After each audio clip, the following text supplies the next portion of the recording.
We must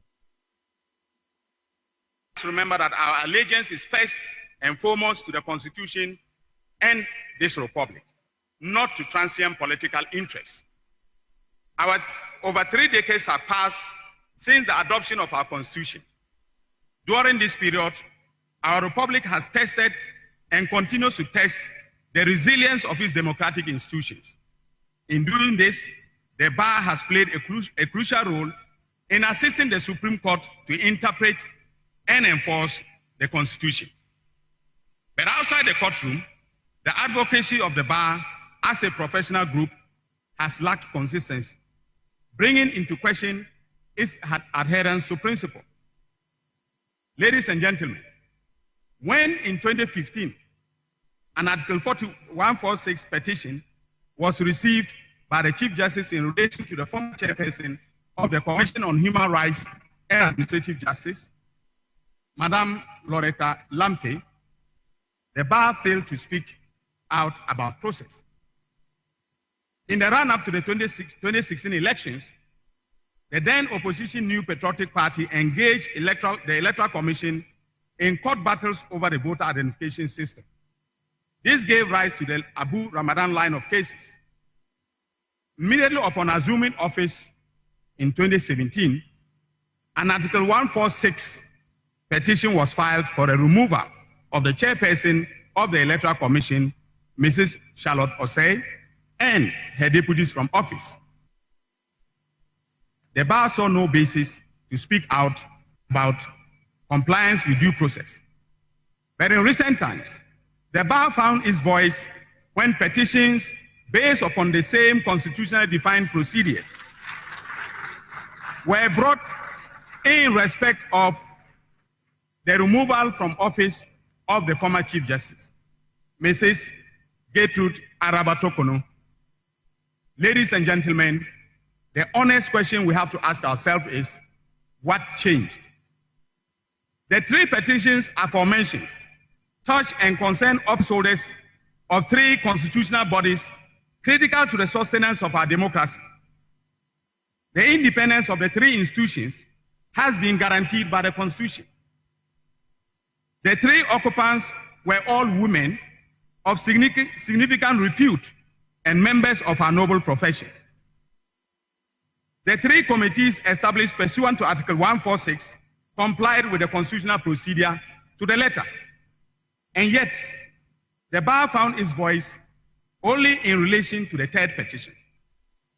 Coincidentally, the voice of the bar amplified the voice of the opposition.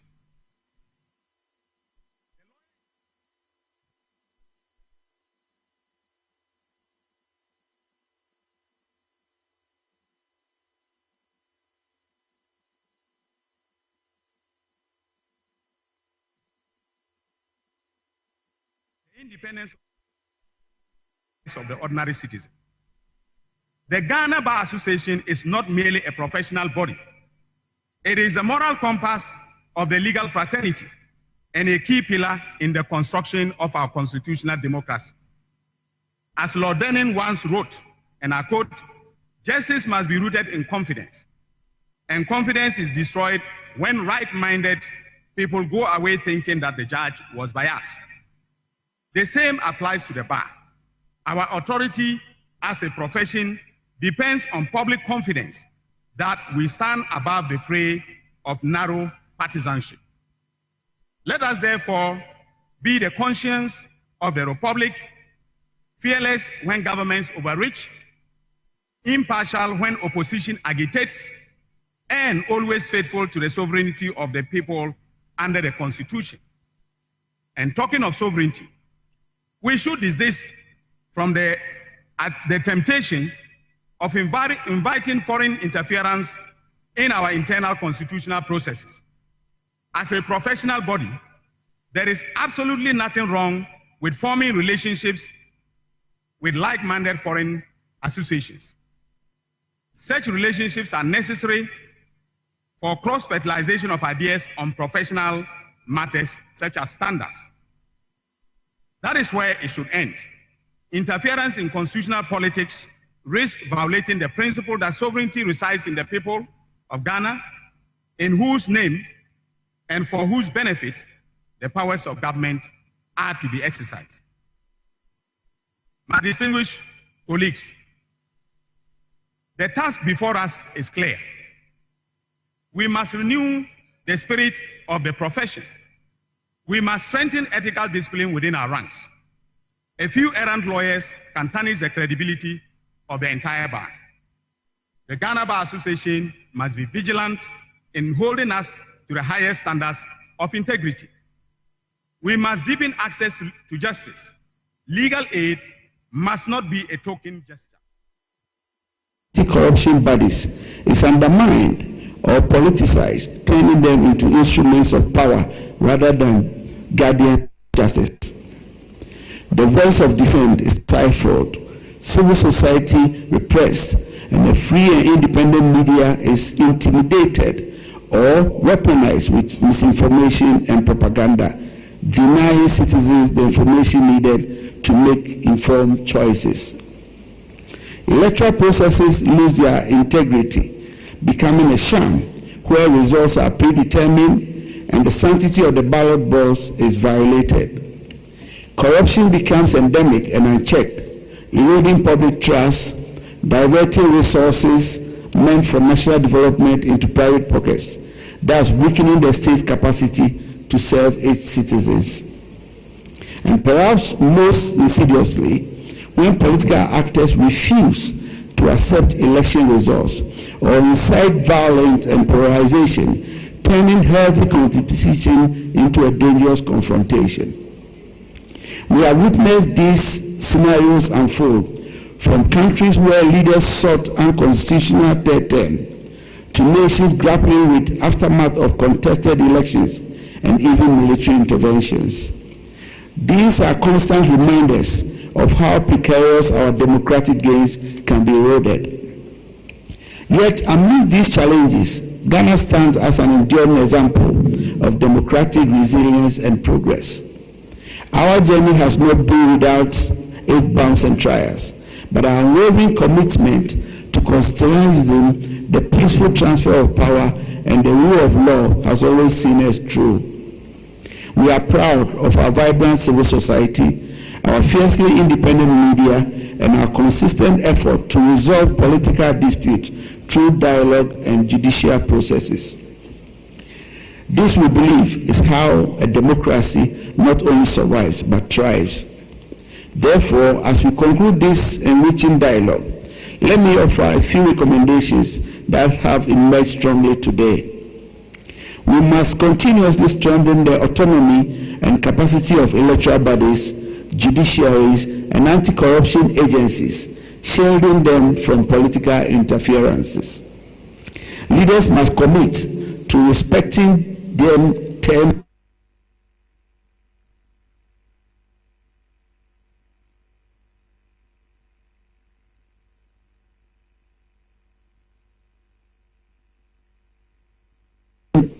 A vibrant, responsible, and fearless media is indispensable for holding power to account and fostering healthy public discourse. As political actors, we must prioritize national interests over partisan gains, a point President Mahama never stops making, to foster an environment where differences are resolved through peaceful dialogue. Ladies and gentlemen, the call to action for this democracy dialogue 2025 is clear. We must be eternally vigilant. We must collectively guard our democracies against the subtle machination that seeks to undermine them. Our collective future, the future of our generation to come, depends on it. On behalf of His Excellency President Mahama, I once again thank President Goodluck Jonathan, President Olusegun Obasanjo, Bishop Kuka, and all other distinguished guests, speakers, and panelists for your invaluable contributions.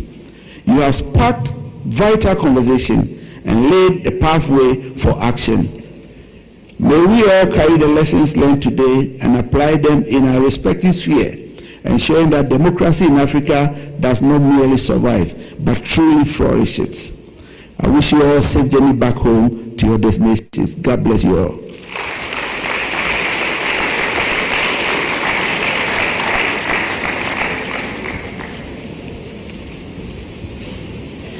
Another round of applause, ladies and gentlemen, for the Honorable Julius Deborah, Chief of Staff, Office of the President, Republic of Ghana, and to the moment we have all been waiting for. Indeed, uneasy lies the head that wears the crown, and if any individual epitomizes the thinking that leadership never ends, it is our next speaker, the vision bearer, the one who continued to lead long after he has left office, telling all of us that leadership is lifelong. Therefore, with a standing ovation and a round of applause, shall we welcome to the podium the founder and chairman of the Good Luck Jonathan Foundation, His Excellency, Dr. Goodluck Ibele Jonathan. Please, with a round of applause, ladies and gentlemen.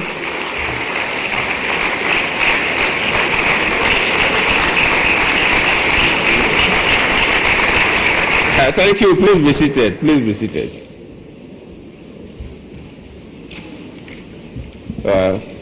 We'll spend quite some time, so I wouldn't bore you by going through my written speech. I will just give a little summary so that we'll be able to leave. First, let me really thank the President of the Republic of Ghana, my good friend, President Mahama, for agreeing to host us, and the government of Ghana. You'll agree that a topic like this, how democracies die, there are some countries in Africa that the presidents will never allow you to go and have conversation along this line. Definitely they will not. But then we mentioned to Mahama, he accepted to participate fully. That shows that Ghana is a country that democracy is thriving. Let me congratulate the Republic of Ghana, my good brothers and sisters, and I'll only say keep it up. Let me sincerely appreciate my father, President Obasanjo. Of course, we've said all about him.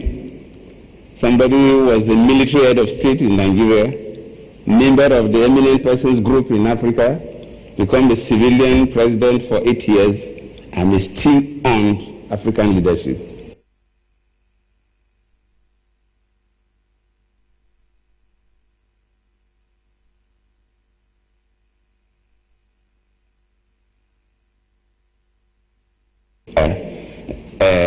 A new partnership for African development, he initiated it. So I have to thank him, thank Bishop Kuka for coming, and all other speakers, my good friend, the President of ECOWAS, and all of you that are here with us. And let me sincerely appreciate those who came from Nigeria on your own. You pay your transport, pay your hotel bills to come and encourage us.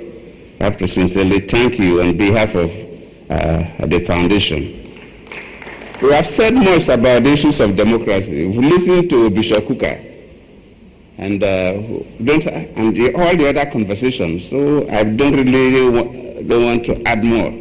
The issue of whether democracies die or not, President Obasanjo said disagree with Bishop Kuka. Well, if you look at democracies like in science, when you talk about population of animals, theoretically populations don't die, they can only decline, but individuals die. So if you go with that concept, you begin to ask how will democracies die. But even populations that scientifically you cannot say population has died, but populations go into extinction. And that's why nobody sees dinosaurs again. So either democracy is going into extinction or democracy is dying in Africa. But the key thing is not even the terminology. All those terms are more figurative or metaphorical in terms of uses. They will not be necessarily literal. But if you listen to what is happening in the US now, their foreign policy regarding Africa south of the Sahara, where they are saying that they are no longer going to be too interested in any form of government that we run in our countries. but they will be more interested in the economies of the nations and how the citizens survive. That is very dangerous. By implication, whether it's military or dictatorship is not a problem to them, as long as the citizens are happy. And that is why we need to have this occasional dialogue to interrogate the concept of democracy. Kuka did mention, and others, the forms of democracy. Yes, in Africa we have practiced different forms of democracy. If we take a country like Nigeria, for example, the First Republic was a parliamentary system. Then, of course, during the Second Republic, we now adopted the American presidential system. But our presidential system appears to even be stronger than that of America, because our Senate president is stronger than the American Senate president, which is the vice president. So, if you take Tanzania, they started, Julius Nyerere started with one-party system because he wanted all his people to unite so that the country will not divide along tribe and religious section. And probably that's one of the things unique about Tanzania, that the political divide is narrower than countries like Nigeria, because the founding fathers felt that there must be something they will introduce to encourage unity, and they operated in one-party system. Because now they have migrated to the popular multi-party system. But keenly, there are two things I have to mention. When I was the vice president, I received one of the members of the presidential college of Switzerland.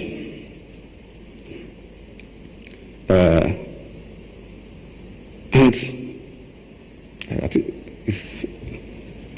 Switzerland. And we were discussing about the issue of governance and so on. And I said that their fathers, their founding fathers, felt that giving so much power to one person, called a president, is very dangerous to people. And that they opted that they will not have a president. So.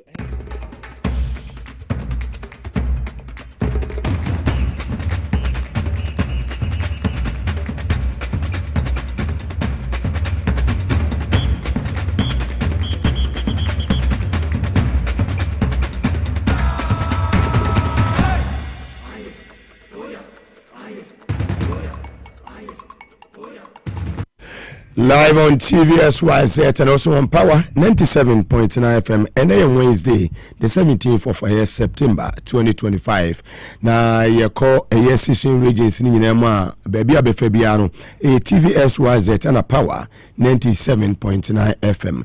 Northern Regional Capital Tamale, a Kesmi 107.1 FM. Bole, a Savannah region, a Inkelege FM. Wa a WFM. Union Mawaboko Fire Life. Our source 100.1 FM. Zaps FM was Zebila and a Pusiga Aya Wingpang Sampa Wende FM. Bruno Region Tiny 90.9 FM on Sokon and Soma FM so Ewo Nkra Nkwanta. Yefroni Boshi near the NHA of original capital Goswa Aya Nananum 92.5 FM station with ambition Aduno FM so Ewo Sankori. Central Regional Capital Cape Coast Aya Adom Sound Sawo Kotokraba Market Sanso Ena Asen Fusu Rich FM so Ekremo Ewo Takrade West Yunuanuma is a mile and Belefire West End 100.3 FM no na Sharp FM so Omusu Kremo Ewo Takrade. Volta Regional Capital Hoye Global 105.1 FM. Uti Region Stations Miensa Nyewa 79.7 FM Uketekra Chiki FM Opasa and a Boom FM so Jasikan Dollar Man Governor of the Father of West Africa Nikrum Jasikan Omusu Kremo Ewo Boom FM. Yako London GFM Radio ni Fire Life Radio American Memo 68 FM Ekremo Ewo Virginia. Internet so anymore more share Ewo Facebook Live Power 979 TVSYZ Ghana Samsung on YouTube SYZ Broadcasting. Mugabe Maase enemy deal with me from me atankolega bigger the capacity man na ensema ene yede ebrewono. And then His Excellency John Dramani Mahama a year motumia launch a year Democracy Dialogue 2025 here also Accra International Conference Center. Jumedi Nasino His Excellency John Dramani Mahama Ekasai and the Chief of Staff Unmunyan for Julius Debra Dachehne on also Ekasai ene yeko asante mantemwa ene eyede toso miensa asante hima wanye ni ba bi kro no omo ekurem a omo so eyeye no ekoso dendenden ya nyame eya adoma ochina His Excellency John Dramani Mahama ne abemu mpenifo ebetumi akopie mu ewo asante mantem kurudi akese Kumase eye Mensia Palace no mo so akopie omo last respect to asante hima na yako NDC aso yenso a Director of Legal Affairs, for Edoji Tamaklo, lawyer ni. Now you be was a Chief Executive Officer the Man National Petroleum Authority, NPA, and Sembeng NOD Atuja. When you know Samawadua, Yedi Ebrewo, Nameka was saying Yankopon Eya Duma, Miakasan Kasa Metintimun Krata, Ya Chese Jane Mensa, Wanini, 2 deputies, no, say a boss man who say a tete. Omunyina omumiensa na so mudi omadwuma to no moko atake 146 of the 1992 constitution no de eyeto no koye no eno na Mugabe Maase misumigina so anya kopon ya adoma next week ya ekwe misumitintim nkrata akodum panifo aso ye no mahwe se de be ya Jane Mensa ene no kofo nipa mienu bossman asare ene eyetete yi omo betimi de omadwuma to no maye de no mako ni ape omo ye competent omo betimi adwuma ni yi ya chese kata se che proye bibia enu mo madwuma bedam fan no mo be independence de be ya wo twanko enu wo twanko bi ntinyame ya adoma me ma breaking news say next week me akasa me de me petition e be kwa akopiem e wo mpanifo anim na proceedings na yedan asase akoso e wo asoye won sembibire wonyina aka ho ene na awie yesi nkonyan ene honorable Timothy Ataboade awunterem say we deputy CEO acting deputy CEO ewo a forestry commission mo beteneka owaha we former MP for Busanov Sandema in the Upper East region of the Republic of Ghana mo beteneka and Bernard and MPC so kasama for edema a bust was a national communication team member de ma ND Samonyoko no penifo mienu na miniomu ebedi nkomo ewo fidue mu ha nyame ya adoma atina ya yayira kwaku wono ko ena ya so national identification authority ha woni no opanyina woda no akira mo beteneka sa so de ma mizita Benson Her Excellency sisi obeko Britain memo no akoye Ghana High Commissioner to the UK na akotena 13 Belgrave Square ewo Victoria London na echina nyame adoma ono so mo beteneka ewo ha oni obese goodbye to us no akọ UK no akọ represent o my Ghana no abo adwuma papa ade ama Prince Charles Krum for UK for ene a yeso yewo Ghana this year ho obotumi abo adwuma pa ade ama yen ensemu bibiri ka ho ene abo ano enne ukuada wia kete da musumi da toson wa September mu ya yede ebrewo na dwumako bi adawroma ene tachi yede dwumedi ebrewo leaf cake capsules omo free Mugabe Maase clinic and Eba center omo ekure mu papa sanso na power specialist Eba hospital mami aduya ono so ka ho Mugabe Maase clinic omo so asoye wase mati omo prostate health awareness month September yi to brana won tohwe no bi miemia brana ye se bibia de dana kwa ma babia bedem anasa sa ena etiem ye fa sera kesema Safari Valley Eco Resort omo wadawu in the eastern region na kowai na also kojojo ho Divine Hope Herbal Center omo na de wotwea herbal powder de abedwa so power specialist Eba hospital mami aduya Victory Garlic Mixer ena Hebron Hills International School yimeko dudu adawro manetechira yedi jumedi ede ebrewo ewo TVS was na power 97.9 FM yeda ho simeti wo mnafe yaba ebejebre na afi nsem no yebibi mu makomako ede aman ye na hwefo ene yen etifo yaba sisia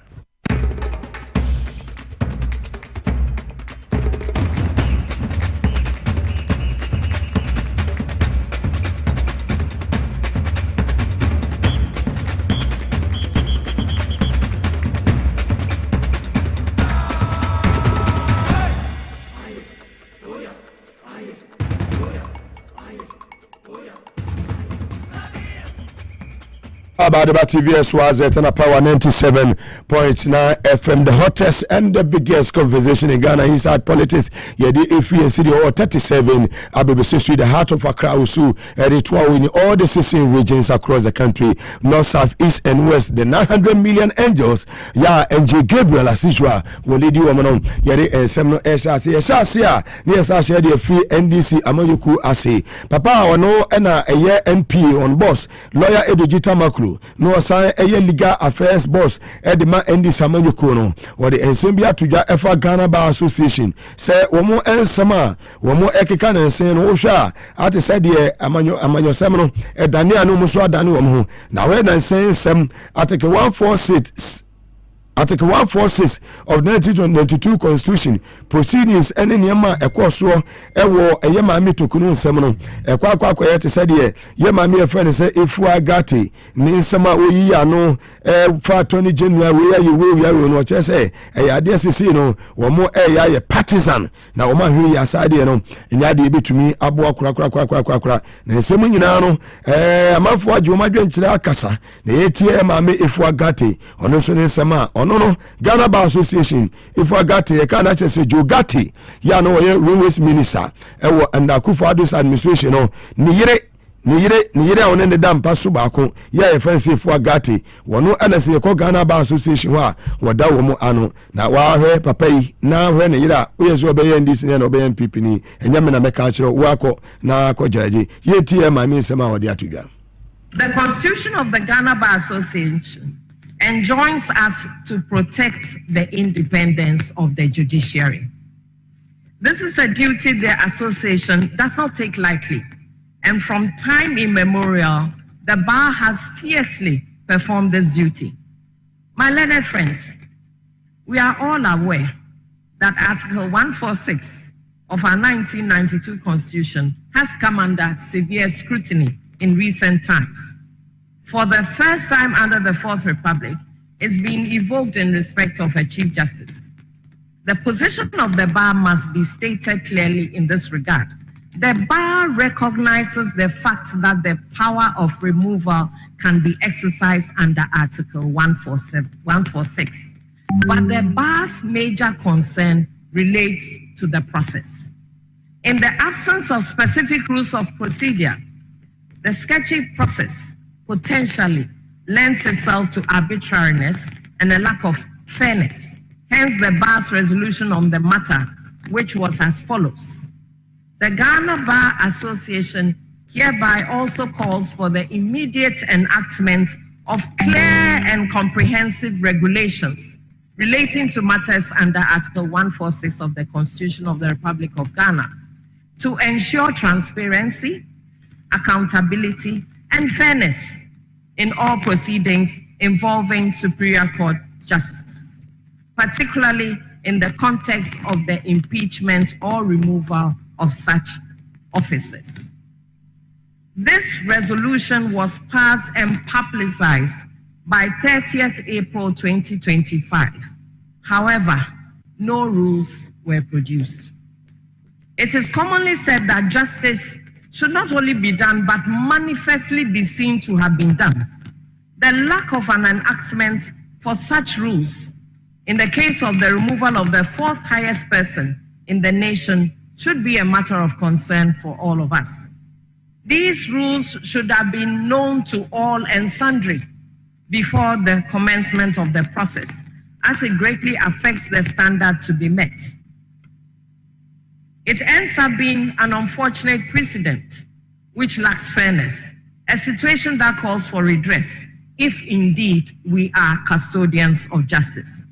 We all deserve justice, from the well-endowed in society to the less endowed, from those who wield political power to those who don't, from those who have economic power and those who don't, from those who dispense justice to those who receive justice. Very well. Not just say, Mamia, Eja Nikunu, Ene Eye Jogati, ya your friend say Eye Ifuagati, Wono Ene Ghana Bar Association for Omo Penya Oda Womo Ano, Ba Penya Oda Womo Ano, ne simu a wode atudwa eno no na ensembe na edugita makro ekokan edugita makro ka say the current advocacy ya chese wo hwe some argument awodo a Ghana Bar Association wo mo edi tudwa na mo keka efa justice chief justice yi na die Gertrude tokono ho no enya ade ese impeachment process no Ghana Bar Association almost stands on that issue no na enya ade eso eni omo ye partisan na sane ma no enya ade ese eboa yen amanyosem no ekoya Charlotte se fa so ko ye no se obi samra na eyi obi na fe ni ebedan ho be ho te se de eni ni mumra na amfamra kwa so de a na che se eno de omunim de okanti breaking news a na wie me de ema wa se Mugabe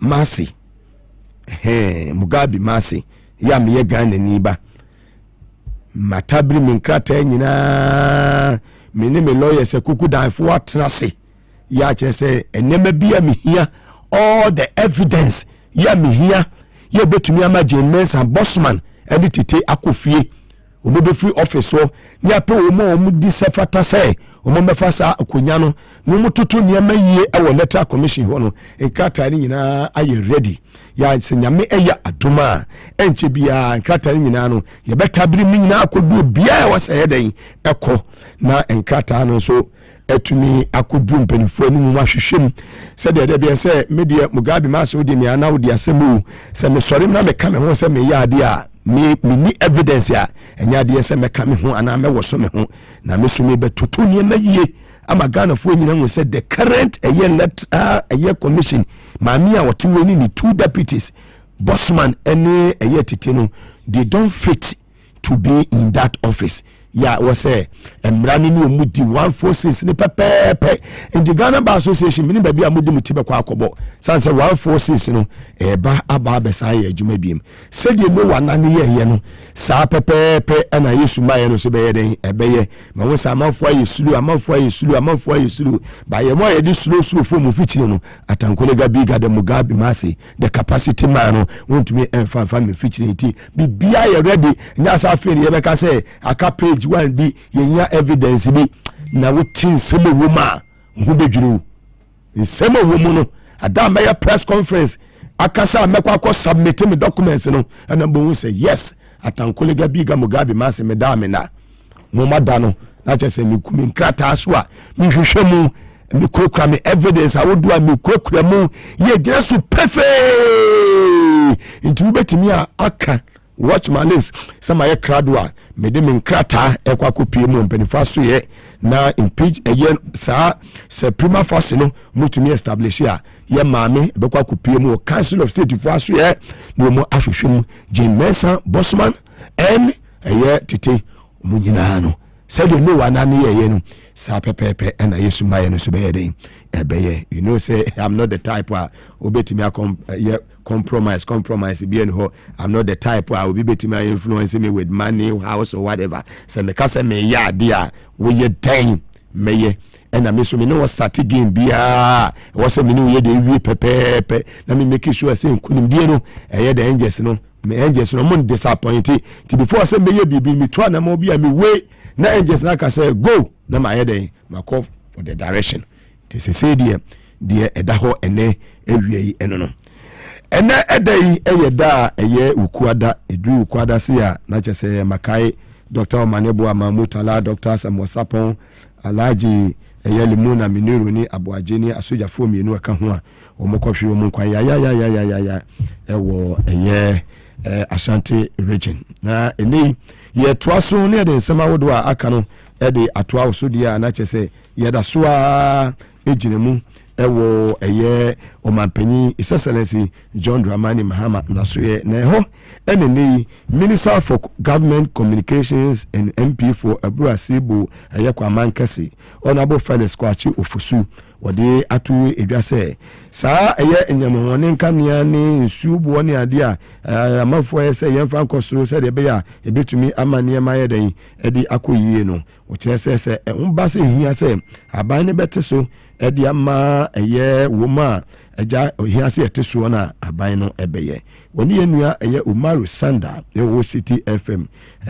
menua no me friend cowboy eja yina na twi na so ne yehwe ono wo penentwi so hwe papa menua Umaru Sanda. Good afternoon my brother, I hope everything is fine. My regards to the family.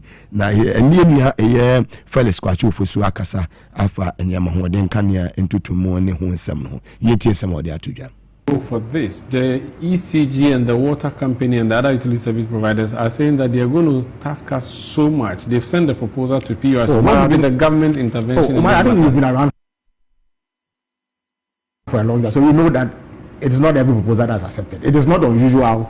But the thing is that if you don't accept the proposal, the utility service providers, yeah, so they suffer. that, no, what is that it is not always, in fact, it has never been the case that the utility service providers have received the exact amounts in the proposal that they present to PLC. Often they quote certain figures, but PLC looks at it and then strikes a certain balance, and then, but almost every time it is substantially reduced. What it is that as part of the IMF arrangements that the MPP entered into, and these documents I can share it with you, they agreed with the IMF as a conditionality for accessing about $300 million when the review that took place before we came to power was completed. That's around December 2024.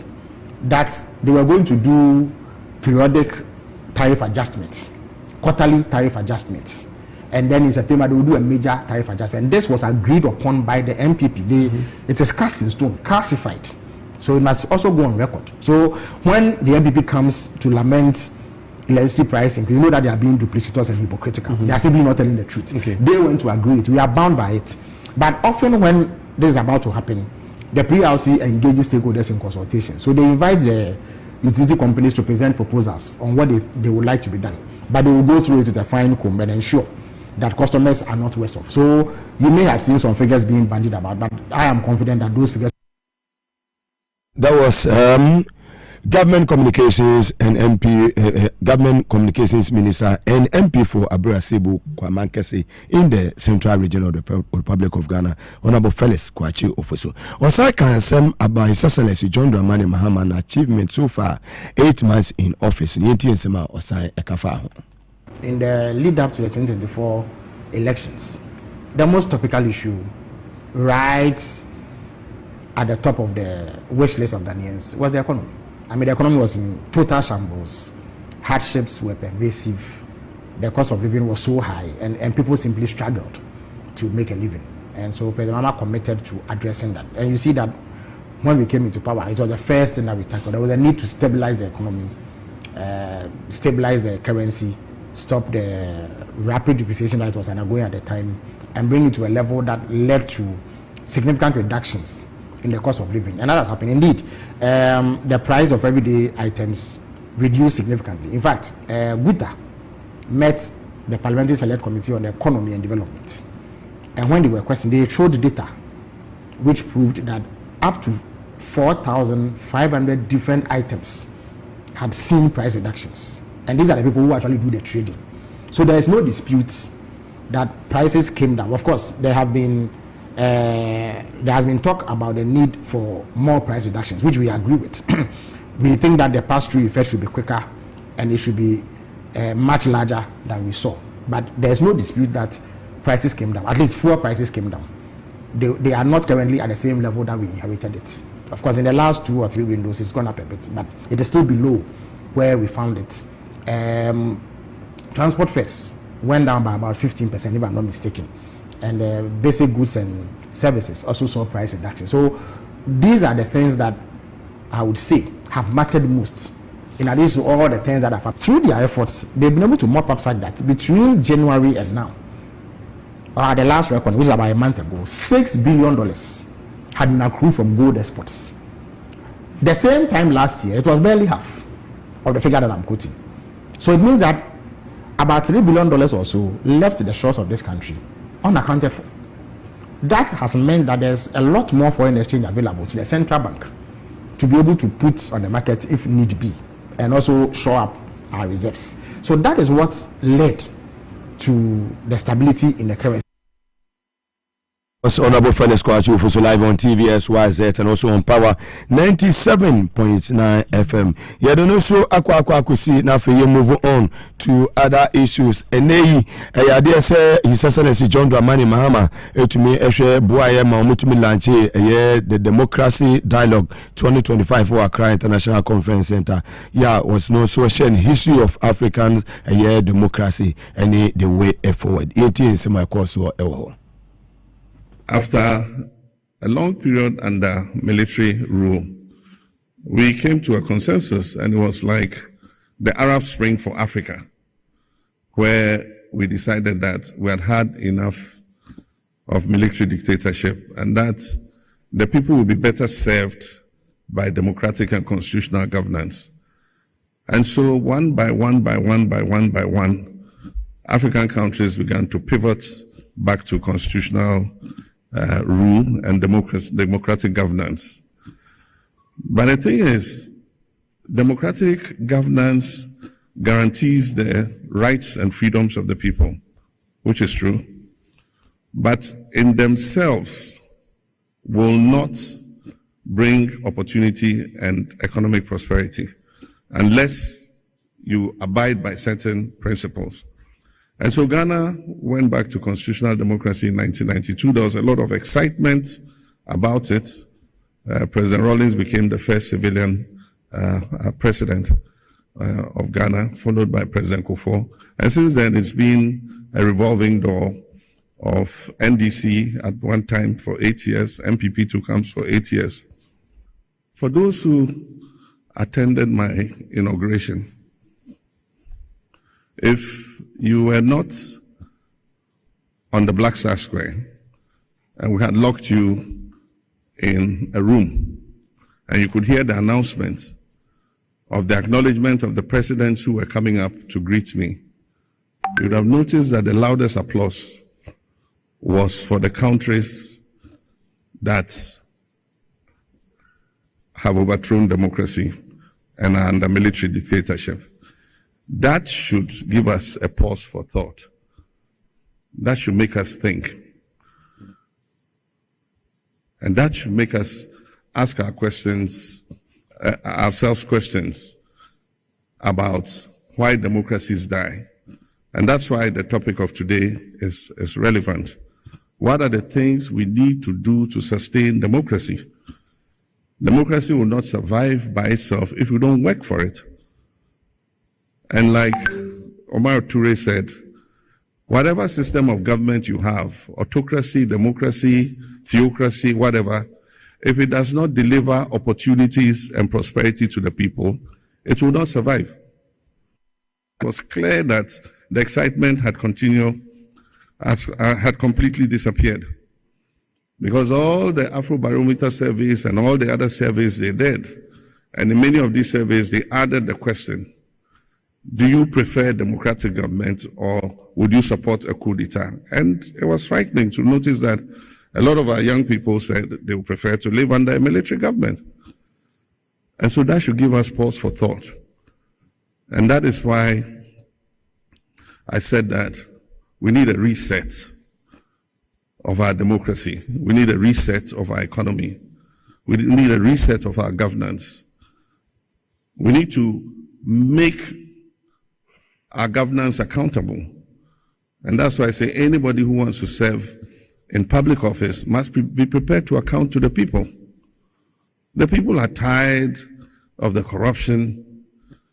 They are tired of misgovernance.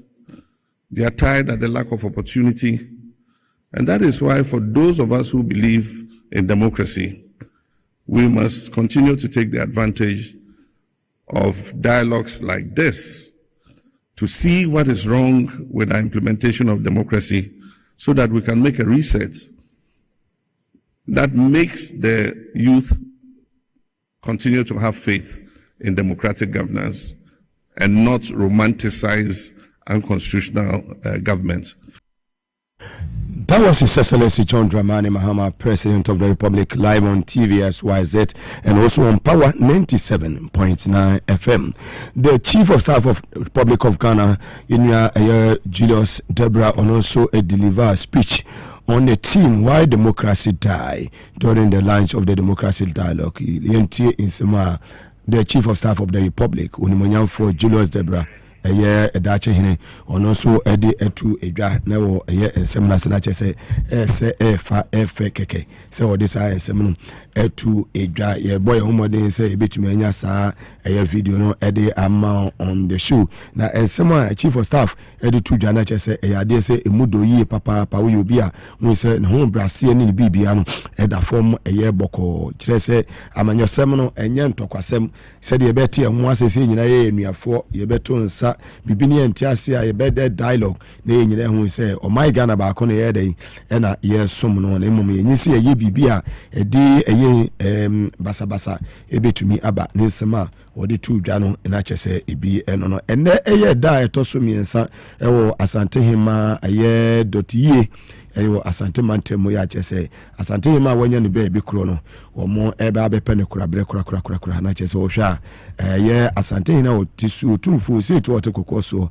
na chese ni nua ba prekope enye nchen ene ya Asante Hima sabri die wato nananom ewo nsedo na yi hu nsem no okopie mu ewo Asante Mantemo kurobia eya nkrokese eye kumase a ene ne patemu nyina no na chese enya asem ketua ama omampanyi His Excellency John Dramani Mahama ochiranya pon eya adoma woni abemu mpanifo ebetumi akopie mu ewo Asante Mantemo na omu etumi akwachi Asante Menwura otumfo si otu wote kokoso ewo na yiketeso sabre die ayade se Asante Man dia morning the death of the Queen Mother ya ono so no ewo ye Asante Mema wanya ne baby ko na chese amamre kwa na ekoso ewo ye mensia ahimfie ya jese enye asemketu akwa ye ba ye amamre mu dia traditional woni se Asante Man enya ade se omu edidi agro kwa se tradition must go no na chese enua na omu kurama a ene okochia ye Asante Menwura wo se ubu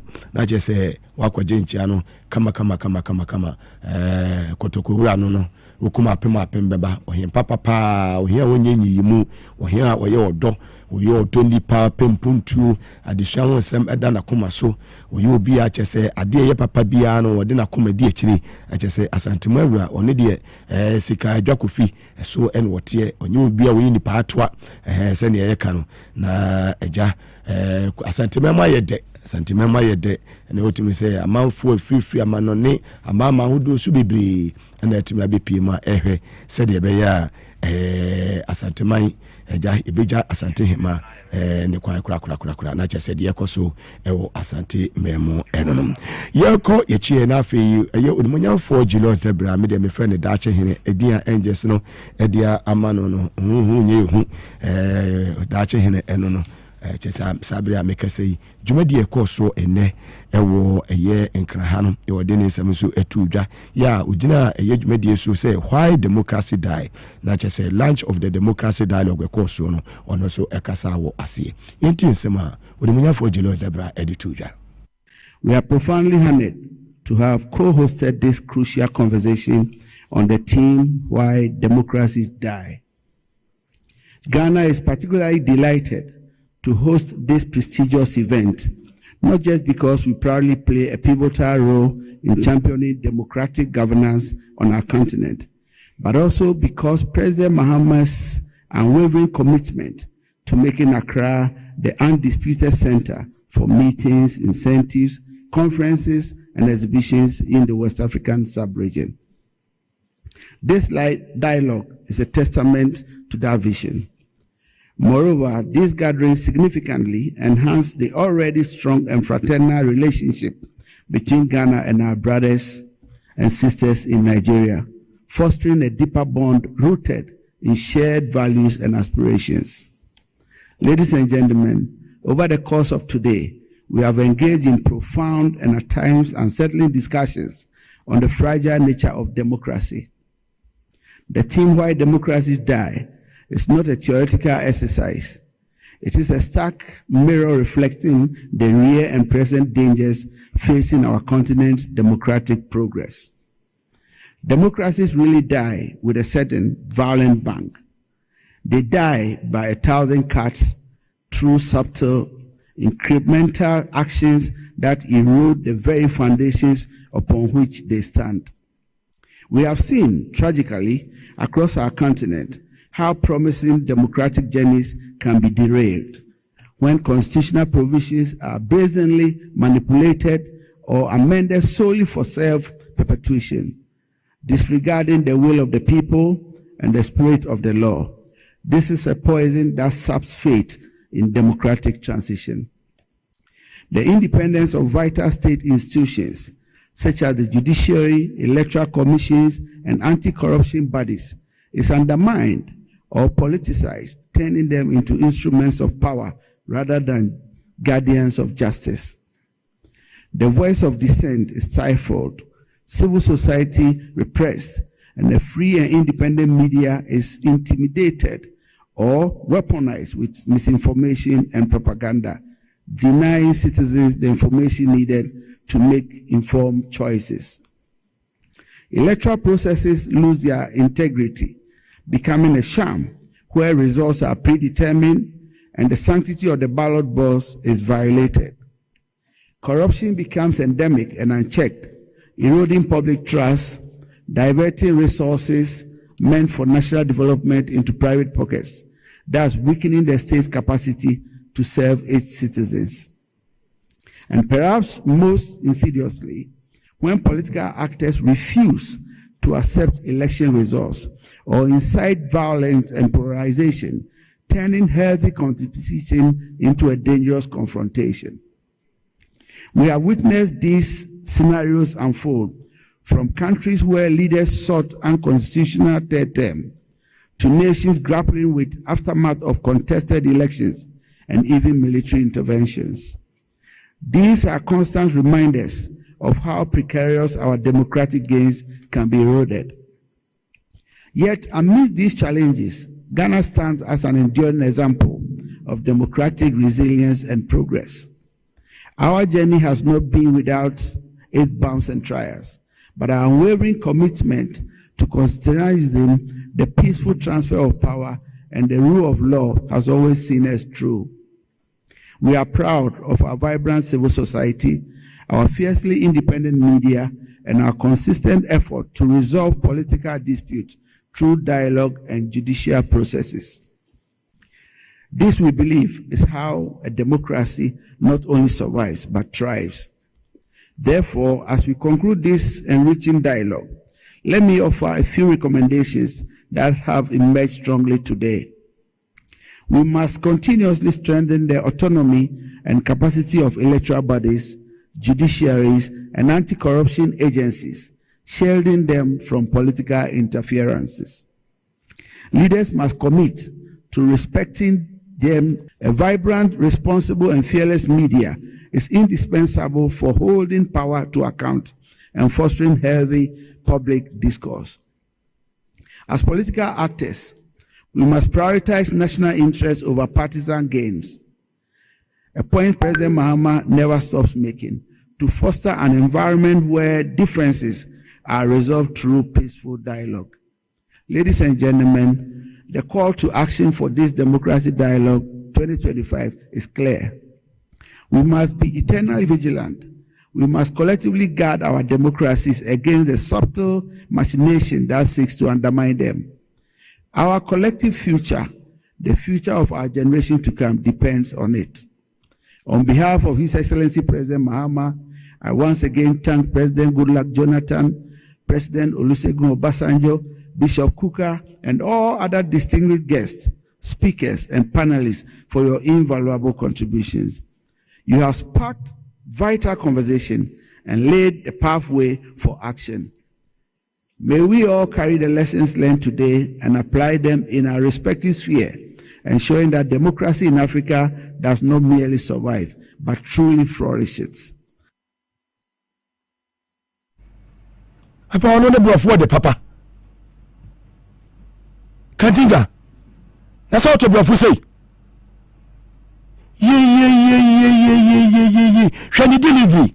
Excellent. One rush will take any time, point by point, sentence by sentence. Was summarize bibia kama kasa ne da form boko enye gidi asa kufadu mu de mu. Who shop papa ni mu kura wotimi sama panyi de be fata no. Me me aso aba for no kasa kire mi o. Me se me fraud da chi hene. Hwe de wi papa no wo si conduct ne ho.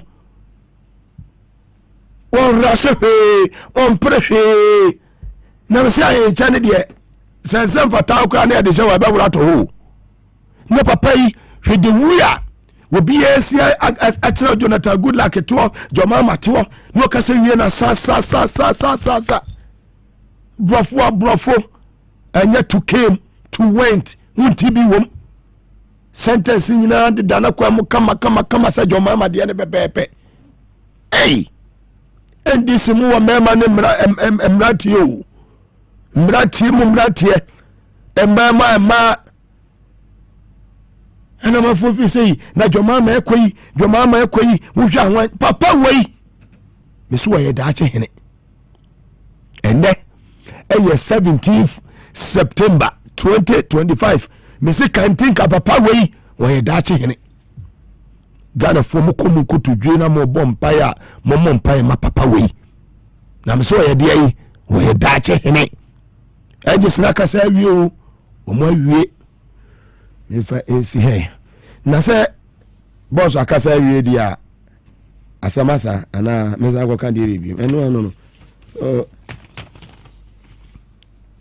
your free Jubilee house a ma de na yesa kwa akobọ eti bi kufu adon se mi na memmo ba o mi asem hu na wata friend tofi ya ko jine kuma se kanyina hu nyansa bi ani memmo fa anya hwe ti ene eye wona zedi na chese ye ko adu ya e ma me na so ye ne eye oheneba atwetwe nkomo doctor oheneba atwetwe nkomo power specialist Herbal Hospital na fi wia ya sanya bani ababesi nkonya ne ono aboti moti ataboade a winterim former member of parliament for Busa North Sandema in the Upper East region of the Republic of Ghana at long last an appointment na yeden abba ya chese ultimate appointment so ni mudo ya ko deputy CEO ewo forestry commission na chese ensema ewo ho eno no yenua ba nadu olenu ya fe papa eswaji hade wadofo we nyina na hakura se na woni tamfo bia wa hawo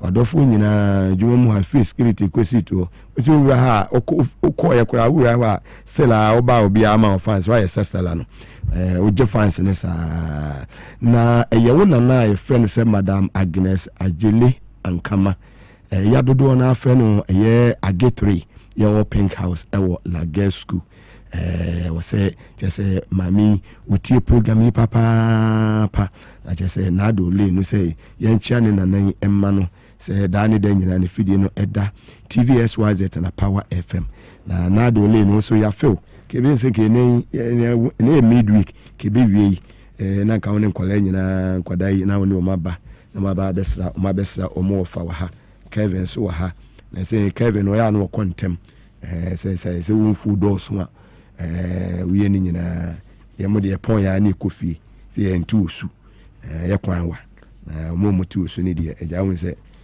mutu me kono ma bantem well Power Specialist Herbal Hospital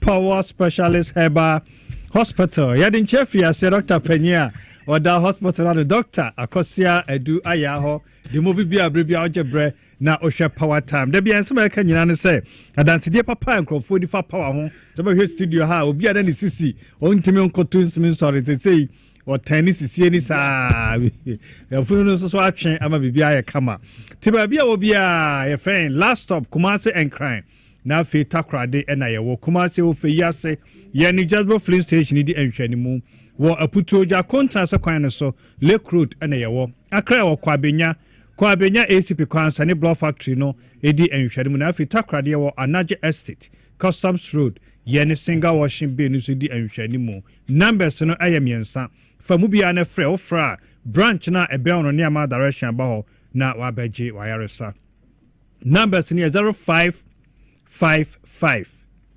7978 38 0200 38 38 31 and 0244 54 44 22 Monday to Saturdays and ye di adwuma oba enya brewe ni pedo ye mfiti prakopa ma obi aduro ye no na ma power ye yesronko nyesa oka se uti o ya pani amu oduro no sentri sa niema betim ti paye na aba na doso obi tia ne ya nenso ne de na ye malaria obi ti paye no ebia ne de typhoid obi ti paye no hepatitis bia ne se C obi ti paye no bia ne BP na kosoro dodo obi ti paye bia ne moja na so ate obi okra say be constipation severe constipation betima utia paye den kiso aka say utia o ya e be make sure say ye treat just symptom no you better tackle the cause of symptom no send say ti paye ba kopa no obi a wo sentenity eye ne ya enti power nyame adom ya say ade etu ase ya de bia ha obi a wo de chinchini abre Obaba Power Specialist Hospital. Ho your last stop. On fire the anima and some fan call if ye de biara edda. Obi bera wo power time. What say hepatitis B positive? Tieni ye. Saya di we de bia me boss so anima ni agi sentry say Power Specialist Hospital. Ya di wiase nyina asie ni aduro no. Ye no nyankopon ma doctor akosua adua ya dura. Ya de saya di we etu ase. Ye nkane ano saa keke.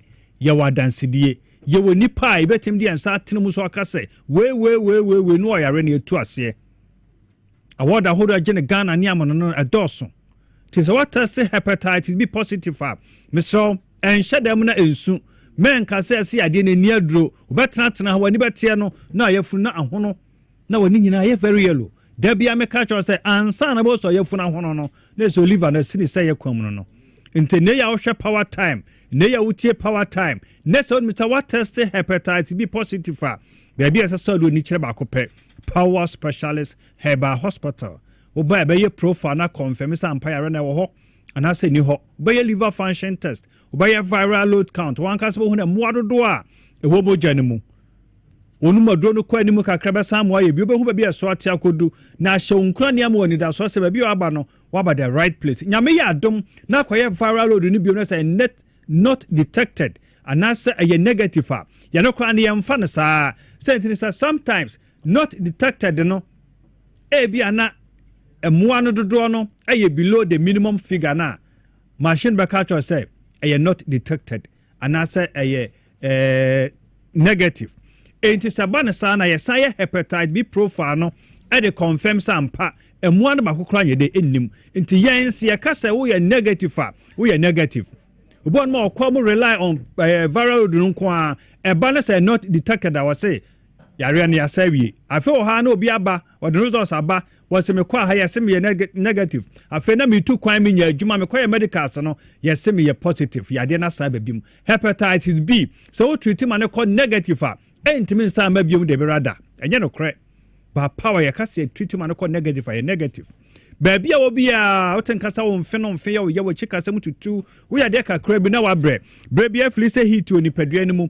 ya na honam hyehye honam keka otimititu ho sa na honam nyina twetwa de kitu bi na yafu na hye na ayekutu sesi am no kasai wo yafu na hono woni nyina ye very yellow ye so nya jaundice wakoye scan wako hospital ya catch say wo fatty liver wo liver enlargement wo liver cirrhosis but modern so about Power Specialist Herbal Hospital enu akiri ya ba hia adro efe no adro ya liver care sa adro we liver no ba bia ho na kodro bia se liver no aye fatty se liver no aye large se liver no cirrhosis wonya adro ya liver care ni bia ebeboa obe hili liver no ama oyefuru na aye kutu oyefuru na aye dendenden oyefuru na ahya ase honhono no ni nyina ase betu ama ho atimi atọ Power Specialist Hospital yese fa ya de ne bra fra 0555 797878 0200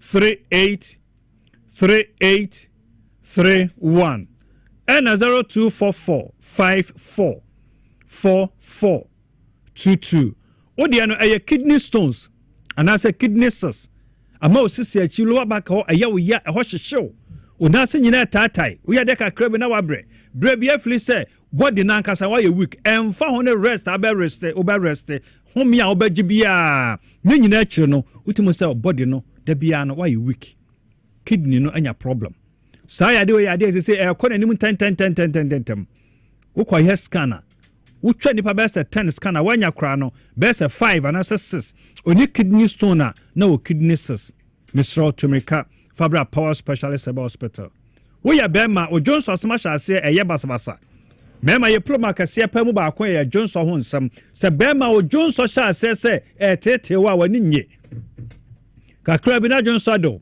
okọ aketo bi na aba Jones na eba no bema mu ye wo ya ehyehyew Jones na eba no tenkasa Jones no bi akamu wo Jones bi atenkasa bi akamu wo Jones bi ne moja di akire bokra Jones na eba ni nyina ye moja ya na ma wayase ayire se ten wayase ya wo ya Johnson ntime ma wo chima ansa na Johnson aba mesro entana ho ya de rubber be show bamum catheter de beto bamum se ta e ba no saa de ante se uti yate mesro enne ya wo tie me na wo hwe me na wo saa problem we nimu no entana ho me nkodu ba bia se Johnson afei ntime ma enne ma timi de saa problem we ba no edoso enya Johnson tentem bia na ya diabetes tie ni ye e bia wo prostate na ho no ebia wo blood no ahono that is cystitis ebia your ureter na so urethra ebia your kidney and as untreated infections bi na this how abrow oba power the same symptom no enema de ba na obia symptom no de e wo de ba oba be your lab be your scan e di fidi be show mu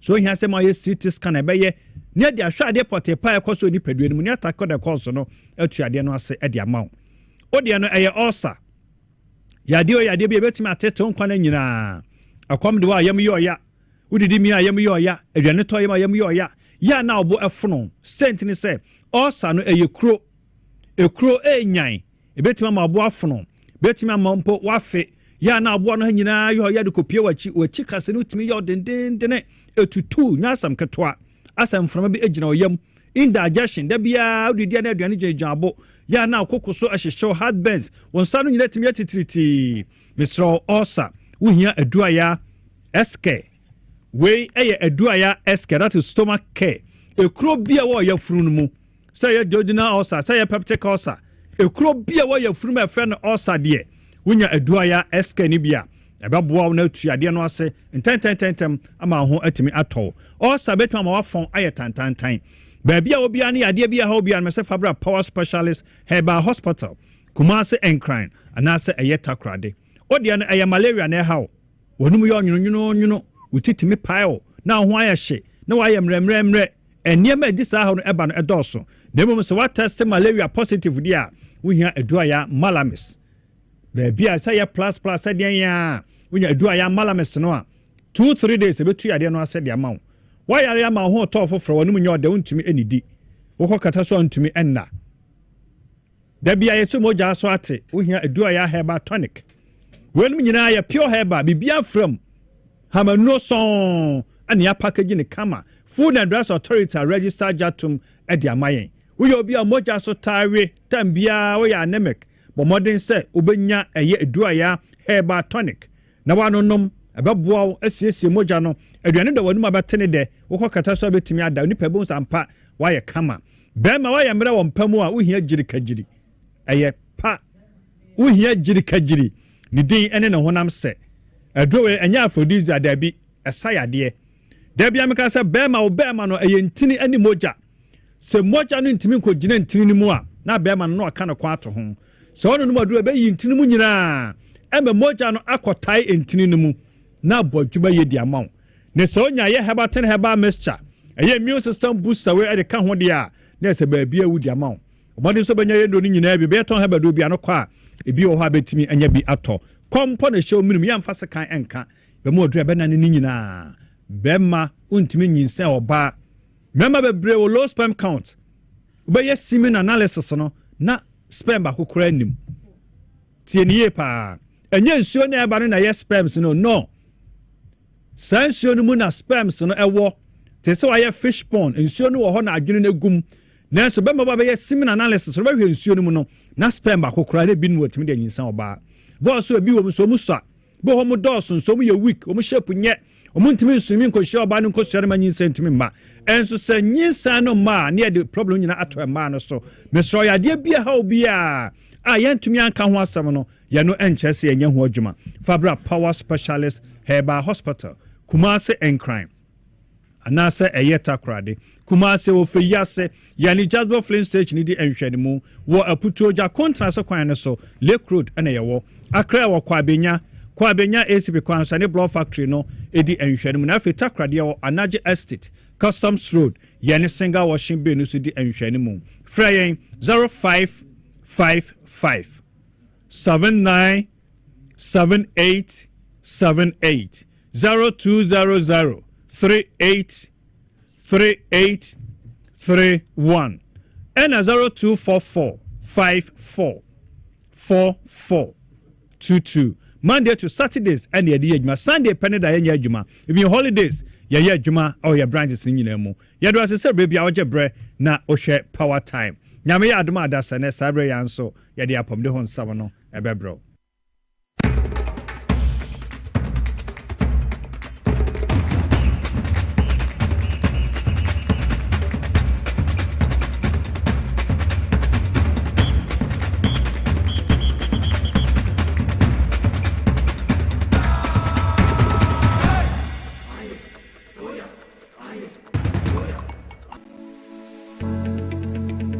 The National Petroleum Authority hereby cautions persons engaged in illicit storage and trading of petroleum products to comply with the regulatory requirements to operate in the downstream petroleum industry.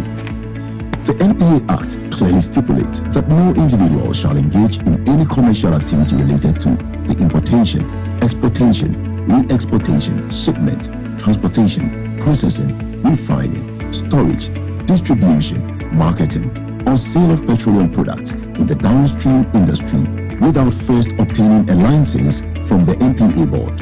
Failure to secure the necessary license and properly regularize operations will result in confiscation of petroleum products, prosecution under the law, and decommissioning of facility. For more information, contact the National Petroleum Authority on 0302 550 380. You can also visit our head office located at Jolu of the N1 Highway or any of our regional offices. Na ede na ya obeya oda formason yafunu emunumuni. Oh Mr. Entry eya also yare ya titi be benfie pi nanso ne yam nyono da se me kire onu ahodo amato a me hunu hwe ya ebe ya nwanwa menyi ni se what ulcer tamfo hexa capsules any hexa mixture yanum bom kotia ulcer no bia ma no anom anka no ho ato no dadaada ulcer dro de eno ani hexa capsules any hexa mixture ankom ni nchiremu ulcer yekura eto yefunu ene ensunumu etuma wo yefunu ekeka wa wogye ho a enye ulcer etumi ema wo ye cheko ebra wadidi awie so how eye ulcer de a compare hexa capsules any hexa mixture nanum bom na ho abeto pedudu etu a ko okanshi drug lane Kumasi Dani Herbal Takradi AA Mensa Anafre 02038228555 Apefo abatanya woma won mofranofo ene mofra woni mfie dumienu enka ho Haxa capsules ene ne mixture ulcer tamfo edie age edwadie nkratoyi atom. Hi. Now let me tell you about Safari Valley Eco Resort, the first of its kind in West Africa. Upon your arrival, you are introduced to your butler, who plans your itinerary. We were surrounded by wildlife from the moment we entered the eco park. So many activities, all in the same premises. Visit the gym or the stables, they have it all. At my break, I'm able to practice my putting. We also went fishing on a man-made canal. Our tour guides taught us so much about the wildlife and how to interact with them. They used only electric vehicles here. This creates a serene environment. I'm told it's over 1,000 acres. My cabin here sits on 2 acres with a large terrace space overlooking my private swimming pool. Now this is royalty. They have their own farms, thousands of fruit trees. I can also have my lunch here at the waterfall. Quite a beautiful place you have here. Visit Safari Valley Eco Resort in Ghana, bringing you closer to nature. Nkrumah Fest 2025, a journey to Nkrumah. Come, let's celebrate Osajifo Dr. Kwame Nkrumah's birthday and holiday at Nkrumah from the 15th to the 22nd of September. Honorable Amako Fibua, MP for Lembele, and Minister for Lands and Natural Resources, in partnership with the Ministry of Tourism, Culture and Creative Arts, Honorable Abla Jifagumashi, invite you to Nkrumah Fest 2025. Come and experience a symposium, candlelight procession, football gala, Deborah of Chiefs, street carnival, lots of food and drinks, and a musical concert with performances from PSC Esther, Nassi, Obapa Christie, Jack Alolomi, Freddie Merwe from Cote d'Ivoire, Akable, Zimake, Jeduble Ambule, Black Rasta, Kofi Kinata, Eche, Dope Nation, and watch out for a big surprise. For enquiries, call 0244 498 796 or 0277 350 244. And Nkrumah Fest 2025. Unite, celebrate, enjoy. See you there. Obrebo eye ejumada. Ebwa eyam eduane.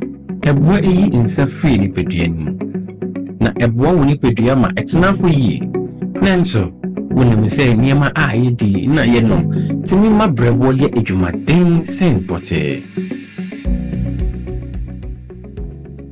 Mehunda. Me brebo ye ejuma pa. Ebia se me tumi bibi bo me brebo. Ani and winter what the left it from the Moses Clinic we have our center about herbal food supplements. We see pa the brebo ama e ye ejuma ye. Na ye ejuma. Fatopa ye no anopa ne enwumre. Na eboma obrebo ye ejuma ye sene ebeya ebetimi anyam aduane awodi esiesi ni peduane mo eyi mo finsi ye eno na me brebo kia pa Ubenya Life Kid or pharmacy, herbal shops, ni supermarkets are ebeo. Sa wo pedudo so to a 0244 06 8447. Life Kid wa wo brebo wa wo ni pedua. Edro yi enye ma apemfo e ma ema omomanfo ne mmofo a wonya mfie dumie FDA agi dwedie krato yi atum. The serene environment fits into the goal of the school, which is simply to provide excellent educational foundation for your ward's development before they commence primary education. At first glance, clearly you will see why the school is called Hebron Hills International School, as the building stands tall overlooking town. With a Montessori style, we have experienced and dedicated staff and trained teachers. Our small sizes classrooms are meant to enhance teacher-focused approach where children get one-on-one attention from the teacher. Hello there. We are open at 7:30 a.m. and school closes at 2:30 p.m. After school care is from 4 p.m. to 6 p.m. while early drop-off can be arranged at 6 a.m. Hebron Hills International School is located at Midye off the Nsawam Road. Locate us with GP postcode GW0688 GA West and GPS code 06884870. You can contact the school and make further inquiries on 050-876-2375 or call the office directly on 0302-918768. Email us at hebronhills.school@gmail.com. Hebron Hills International School. Excel and shine.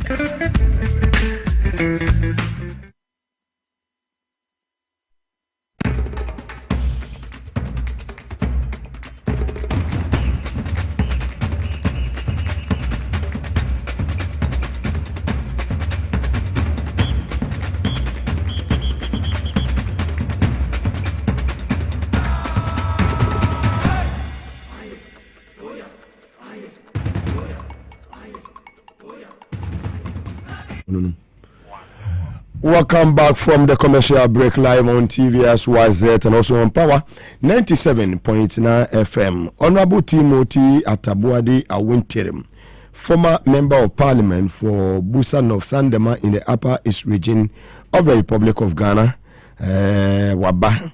He says His Excellency John Dramani Mahama was appointed as Deputy CEO of Forestry Commission. Yeah, just Papa of Free Sandema in the Upper East region. Sandema for Mope Kramai Papa. He said, "Dear, Mope, Bayani said, dear, Sandema, Bayani said, dear, Kramai, dear." And yeah, dear, so Honorable Clement Park, or no, the whole Ghana, and even in Africa, Dog Eaters Association, one a global president, globally, the whole world, one a more president. Now, Timothy Atabuade, so Eka, Minim sa attaching that belongs to the group or not. Ene Omaka, Patrick Timbilamo, Ene Omaka, Peter Namfuri, the Wakweja Omo. nti me de wo line up ni nyina beba na sisi no forest wa wo kɔ ne de yɛsɛ wɔyɛ ɔdamfo ne kokuo di a sɛ agya fa kokuo adamfo a wokɔtɔkorɔ de nya de bɛka sorida sisi wo pɛ sɛ wɔtwe life no ɛyɛ adoa wo ɛyɛ nantwi wo nantwi de sɛ oyɛ fie aboa nwura mu die no sɛ ɛyɛ ampi before we ne friend sɛn elephant wo pɛ sɛ wɔyɛ bi kwa wo fie a ne nyinaa ɔbɛboa wo ya kyɛ sɛ forest hɔ no wɔkɔ akɔboa ɛyɛ Dr. Brown another capacity man na kyɛ sɛ ɔmo aboa adwuma yie papaapa ɛneɛ sɛ wobɛtumi atwa nnua ɛwɔ Ghana ha ɛneɛ saa rosewood ɛno nyinaa no sɛ ɔmo ama ɔ permit a nya adeɛ a wobɛtumi atwa yɛ forest no wobɛwua mu a nya adeɛ sɛ woahu ɔma ɔntumi nkɔ mo a motu ɛyɛ moyɛ mining no mining no meka papa no ɔnyɛ illegal mining activities no galamsey deɛ wokɔ hɔ a wei papa hwɛ ne 10 gram a na bɔdwe sɛ san yɛfita ɔbɛkyew nti wɔmo bɛtew mu wɔgum baabi a yɛduro no ɛsɛ fight against galamsey nti papa wei wɔyɛ deputy CEO ɛwɔ forestry commission yɛ asisi a no angels no deɛ appointment no kakra namole de aba honorable Timothy de aba honorable Ashama de aba nti honorable Surugo de by next week abeba angels na signal me say by next week no honorable Surugo nso de okoba bi nso hoye papa honorable Surugo de beba on kana command to niyem his excellency John Dramani Mahama we obi a won say wo ya de na o si fiefo no what's your shabontin so for no ansa no efifo no ura his excellency John Mahama fi a omo ago onye appointment we do why my melody na baby o say me call Jubilee House a me drew a bench men ka say hey when the president do appointment hwe asembe na babeka me call me boss Julius Debra when any appointment for the way na bi wo ye fifo nti wa mo friends and try for na mo be free baby aba mo be kwan akoso no me sango for no menka ho nti si na papa we wakoye nti mo say na ye man appointment no wasi nani wo ma fi ansi nani da se wa she kiki party wonye bi da but nei appointment ba yi mo say wasan she fita ye kire say baby okono nani age papa ye beta na chi man congratulations kese pa SYZ broadcasting major management and staff nanim na ya kire say we obi a wa bre from Monte time kai Monte 3 ya convict ye no ni kura me bag ene me me mobile phone and obi say me say phone dey me kura o mo frame ya na mafa say ho dey on fa phone ko ye hwe me say so na about him 4 months me ne me yere ne me bank asa o si we dey be ho dey nya o de kokoro mo beje nti won baby a ko sisi ande we ni liberty we ni freedom nti obedi ama mo afun no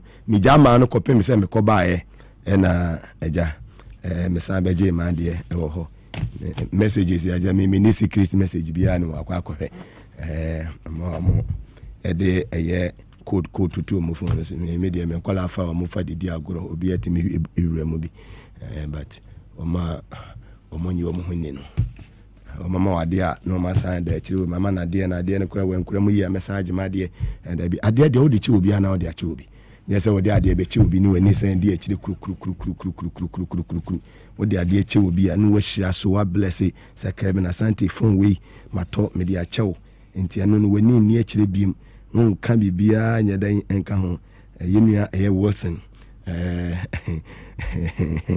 Wilson so kai no Emmanuel Wilson so was say congratulations he is watching the when we say kata se send pro ye ompe na no ka chen so homo no obe breme nam na breme quickly ni bi no ma di me twen no okay ono na ka chen Emmanuel Wilson Junior yes okay he told me he hasn't brought it now no obe say quickly ni eye adina oso be breno ono so oso udi festival no Sunday ma mo festival no dey fiok dia na mo didi na be na mo didi ye di fiok enye na mo didi we na say festival bia no what dia na mo use to thank the gods we thank the gods through sacrifices good shape and I say a dog team now will be some and also do and we will be a fat dog and thank the gods. Mama dear no dog gods and pet dog. I'm a pet, it's a different matter altogether. And the dog sacrifice. You can't do away with the dog. You are away. The dog sacrifice is a different matter altogether. In Sandema. In Sandema and in Bulsa land, even areas beyond Bulsa. Dog, no. I'm afraid me dog into. And your brother no better than was say Global Interest Association or no Clement Abag Deputy Education was sending a message. When any time you have ever had no send a message. I've been telling people that Abag is a brother. We are no, more than a brother. We are even very cousins. Good, yeah. You know, we started school together. Oh, okay. Dr. Park, we completed Form 5 together. Now, I think about Form 3. He had a Onyani Pro, because he was our goalkeeper. Near Bobo. What about Odago? So it's also a John Bone.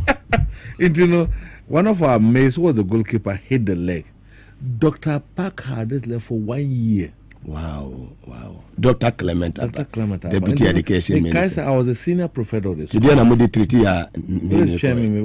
was a senior prefect of the school, and he was my house prophet.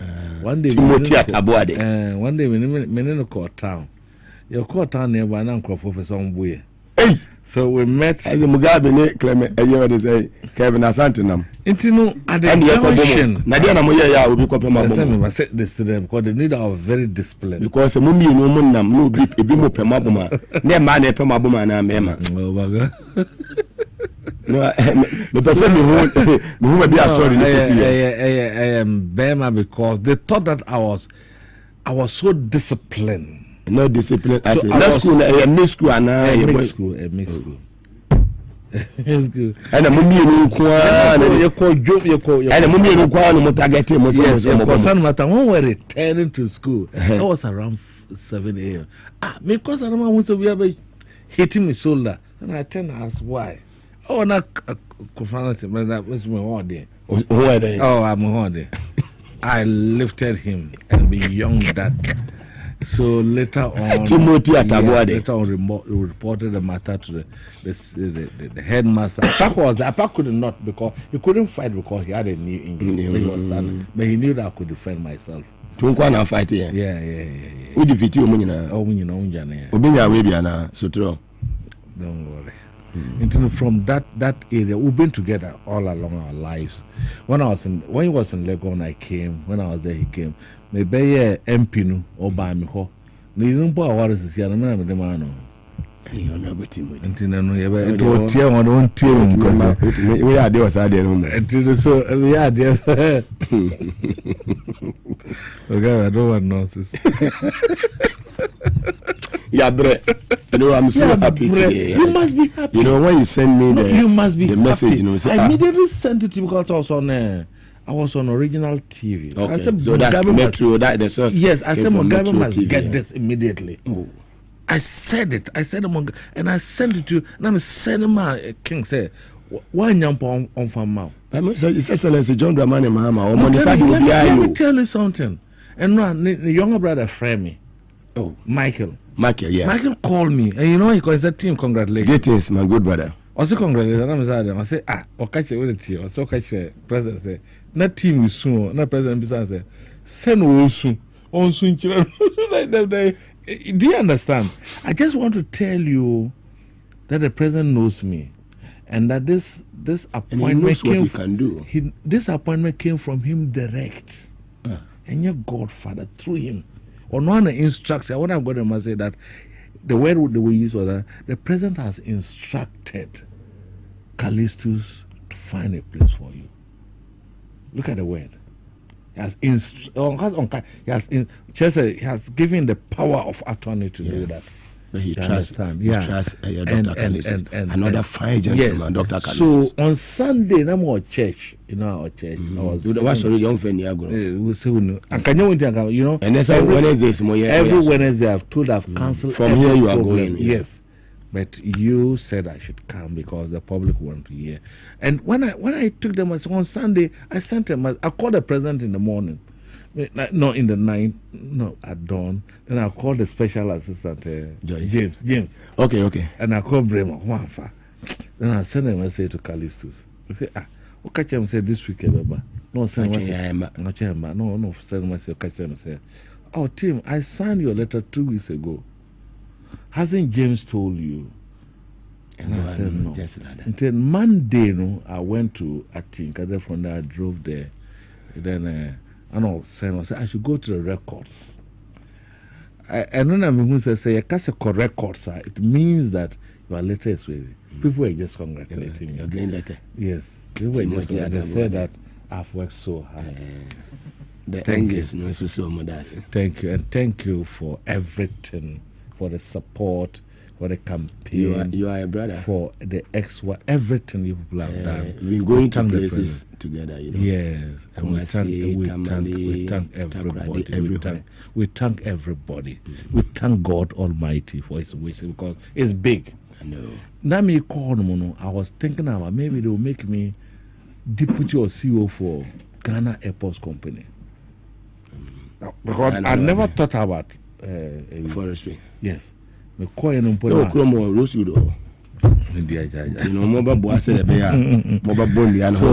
president is listening to us. What he has put you there. I am not just happy, all of us are happy, including you, including everybody. Other appointees. Yes, we thank the president. Yes.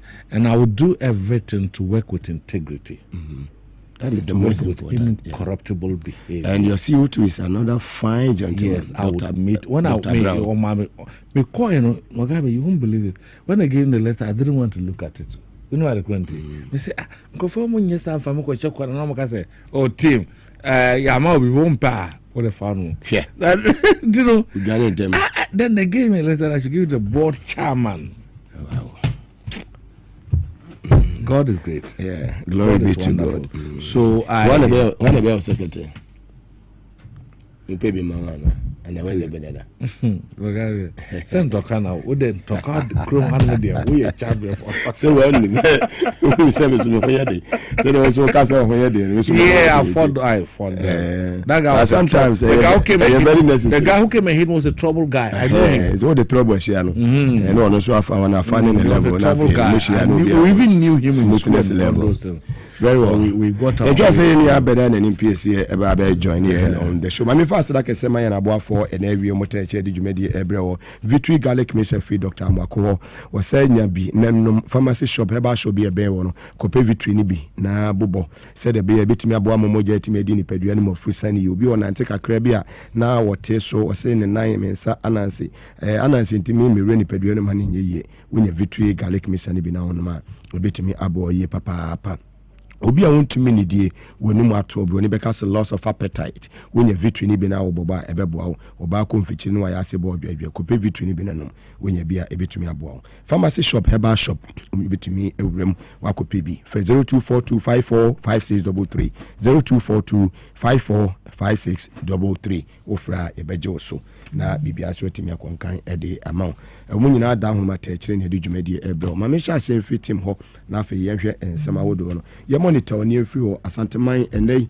the queen mother of Ashanti yama me sabre na yiye koso nyame adom ochina His Excellency John Dramani Mahama ne abemo panifo beka akopie mo ho wana abotem yeah no we are empathizing with them Mugabe. We are with them. We are with the morning. Without Asante Himanikao, he has been a very fantastic development chief. You understand? He's the one who is even looking for money to rehabilitate or to heal. A friend is saying, he's on course. He's on course, and I believe sincerely that everything that we are doing now to give that respect to the chief, the Queen Mother, God will see us through. We bless them, we heal them, and we are asking that everything now should be concentrated to give the woman a befitting burial. For me, I think that Asante region deserve a lot. Like it or leave it, they deserve a lot, and that is why our big push is being done with a lot of concentration there. The president has said it, tomorrow he'll be there. No, I mean, say, we draw on mono, we can't sema, this country. And I kept telling the people that one John Dramani Mahama, he's a legacy president. He's a president who will leave a mark. He's a president who will leave what we call legacy projects. So that when we can use that. You know, even beyond that, my brother, you know, I've come to you. We were in Asante. You remember I met you, went around. and you saw it and so on. Even the legacy project of your friend is saying the KJTM is okay. He has promised the people of Asante region. It's not just the celebration or the mourning of the Queen Mother, but also to ensure and to give them reassurance that what he has said, the waka about the big pushing on the Bansante or the Bama Asante for no, he will do it. He's not doing it because it's an Asante region. He's doing it because he's a Ghanaian. He loves the people of Asante region. And for me, I want to wish the president well. I want to wish the Otumfuo well. I want to wish the people of the Asante region well, and that we will all be part of them. They say them, wait a minute, because he said, I'm a big man now. Oh, so you will not send me. Send me a big man. Say, I won't find me.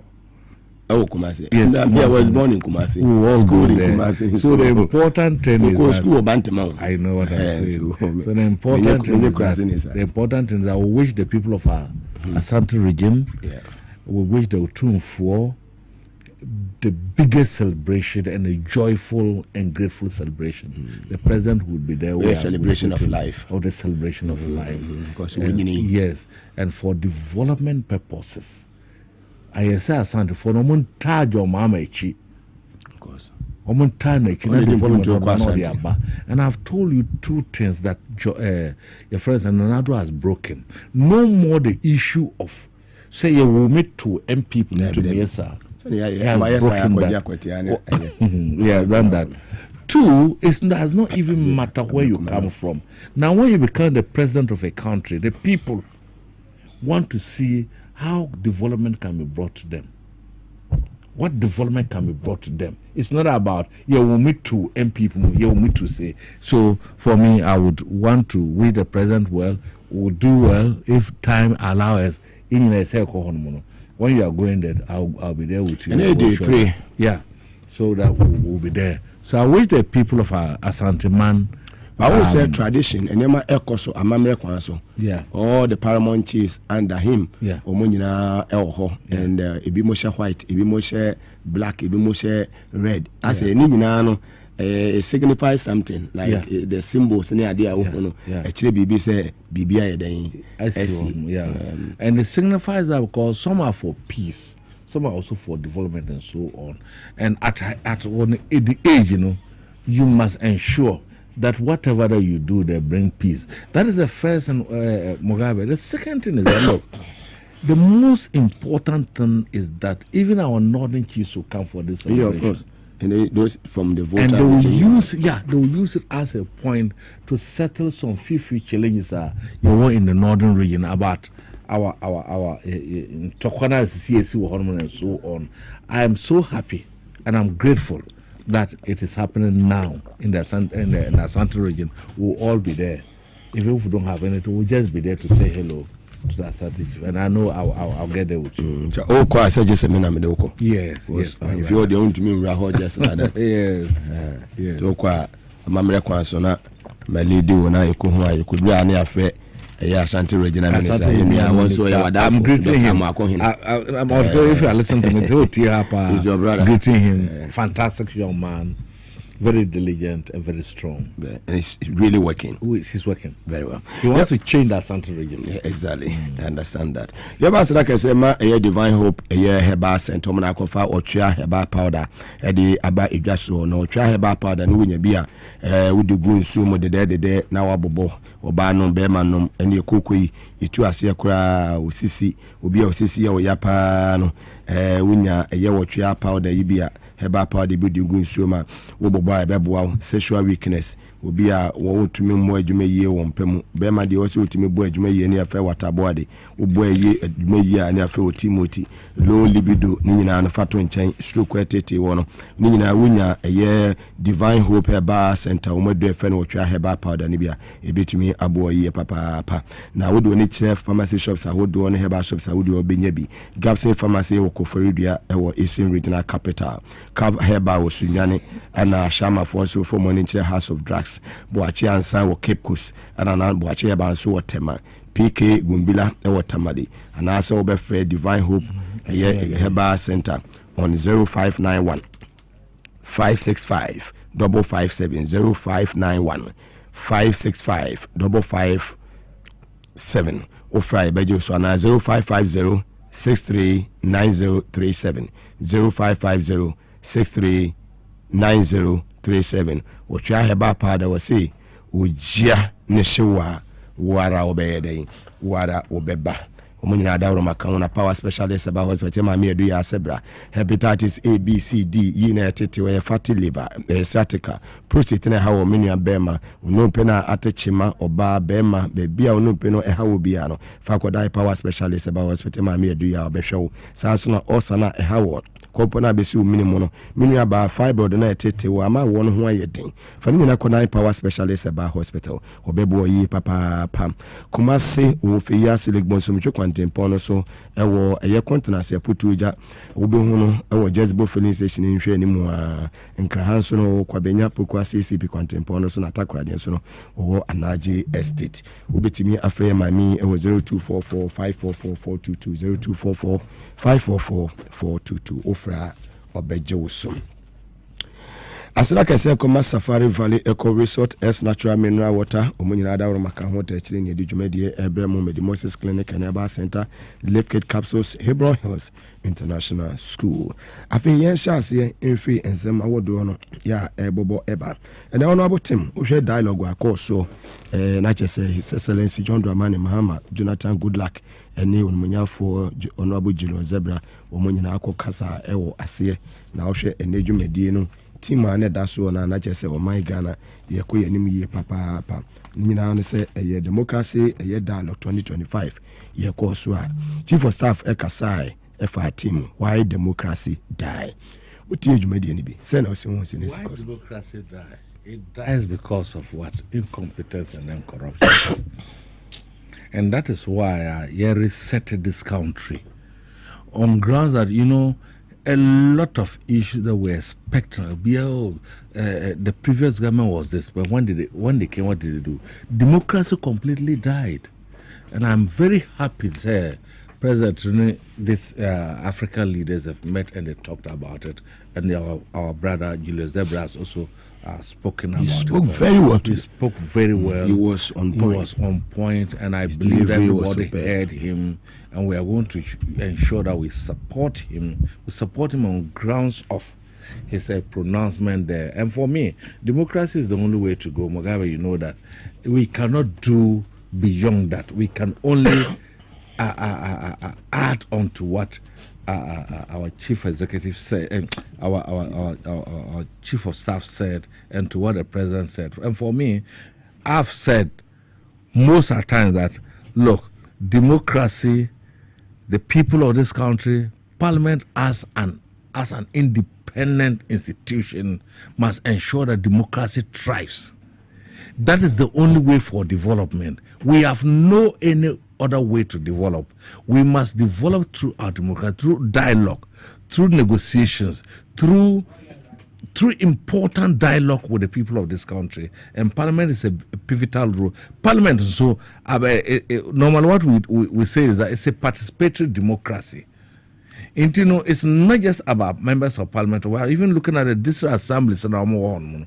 We are looking at what we call unit committees from all those. Say that by a democracy, it will permeate through everybody. We can challenge. We can judge, we can talk, we can criticize, but we cannot insult, we cannot denigrate, we cannot undermine people as what democracy says. So for me, and I think that Chief of Staff must continue that way, the President and everybody involved in this issue of democracy must ensure that we get democracy to the people, and it can only come also through development. How obi baby, you say democracy, when you papa num, when you electricity, when you education and so on. That is why it was very important for the president to declare that the stress-free education for every first year student, the tertiary level was very important, Mugabe. Very extremely important.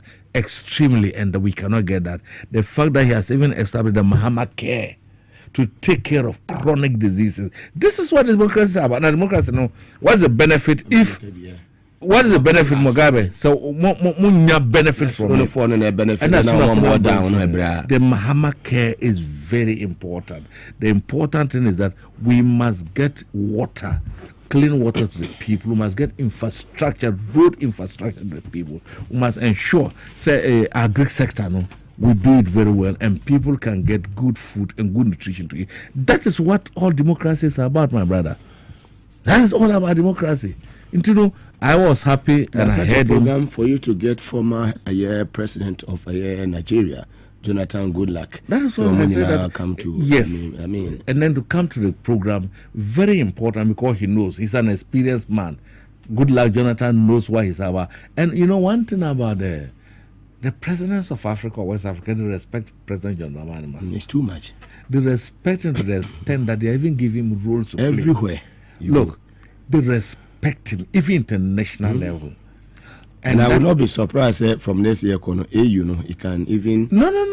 Where they've even given him in charge of this... Bibi Kakra in Japan. Okay. When he was asked to co-chair that ticket 9. The ticket, yeah. I was in that auditorium. Oh God, you have even reminded me. Very important program. Ticket. What? Yeah, ticket. Look at the amount of money it's bringing. Look at the Japanese support to us. He was there. If we're not doing democracy, we'll bring it to the UN Secretary General Antonio Guterres. And Shiba, that's the Japanese Prime Minister, and the former Japanese Prime Minister was also that there. Respect was top notch. Very. And you know, I think from Ghana there to Singapore, Ghana fan and Tumapai Ghana is now being in the international level by the conduct of the president, by his behavior, by all the things that he has done to bring Ghana to this stage. Don't let it. You know, good name is in itself a resource. A resource. When you went with him, you saw everything.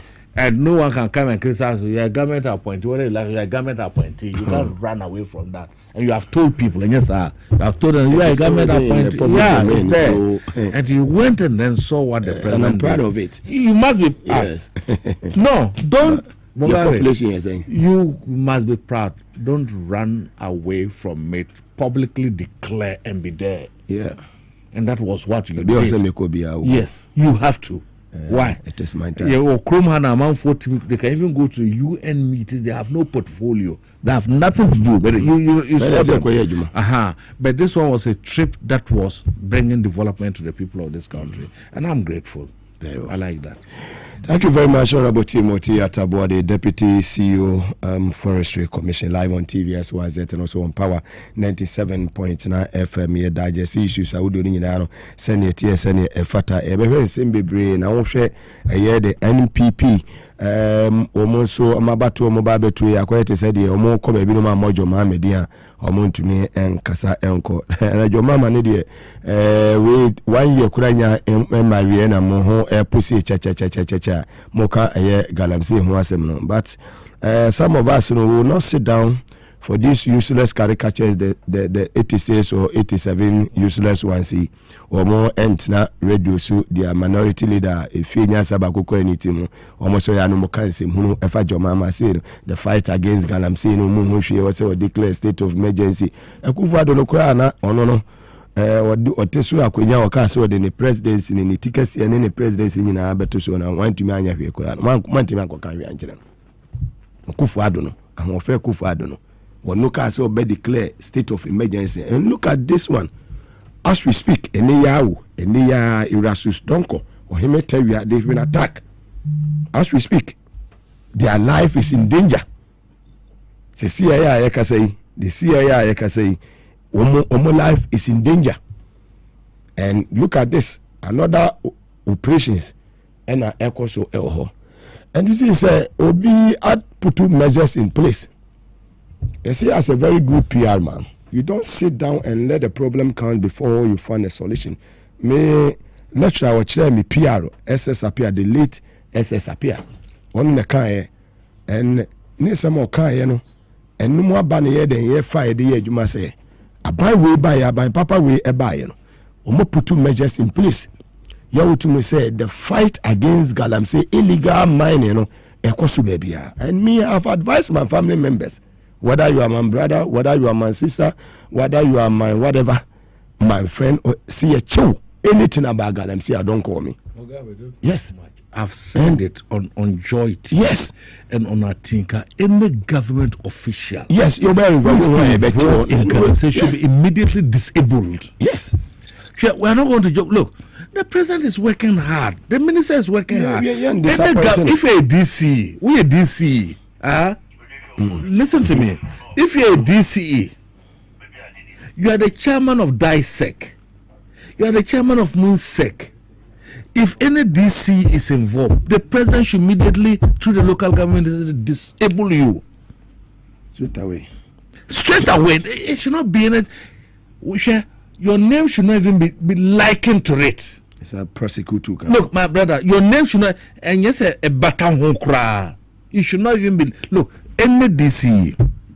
I am sad. Look, Mugabe, I'm sad on grounds that I have to say this on Joy TV, sit on a tinker. If there's any DC and they are listening to us, please, Mr. President, disable them. Disable any government appointee. Your name should not even be nearer to it. Your name should not be. If I'm a DC, if team is a DC, me DM Bahon, because I know I will not do it and I will not go there. No. Galamsey is a national fight. A cancerous. And anytime I talk about cancer, I say that look, when you want to uproot cancer, you have to apply more chemotherapy. Now rooting the cancerous cells.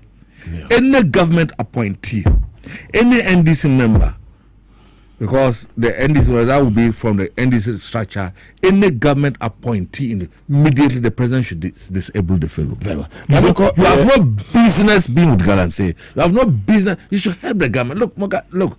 But we have to help the government.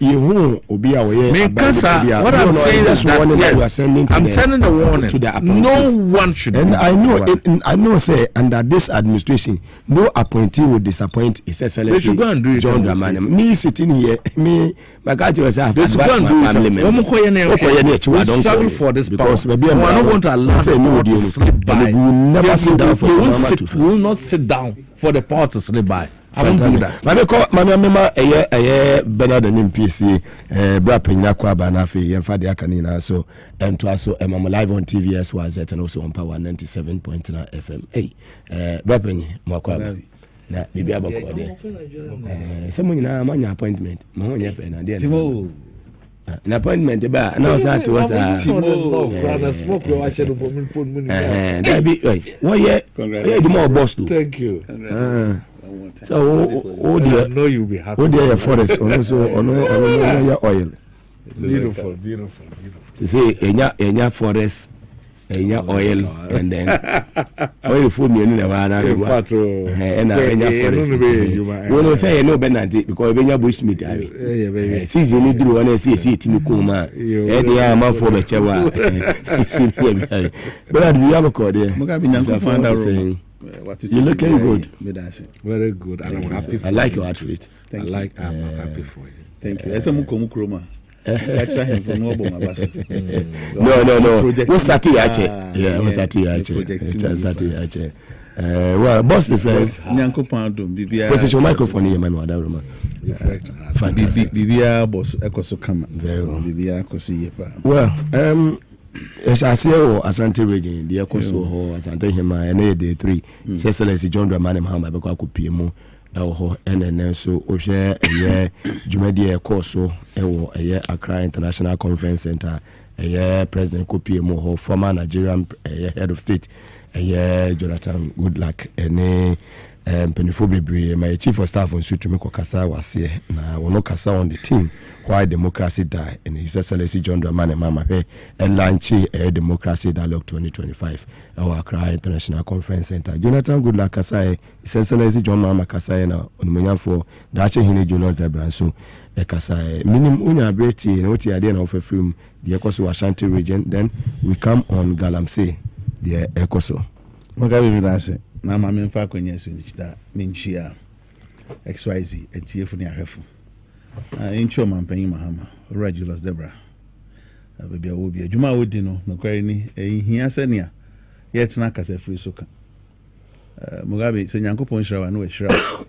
Zanza Banyi Fiti on the 7th January.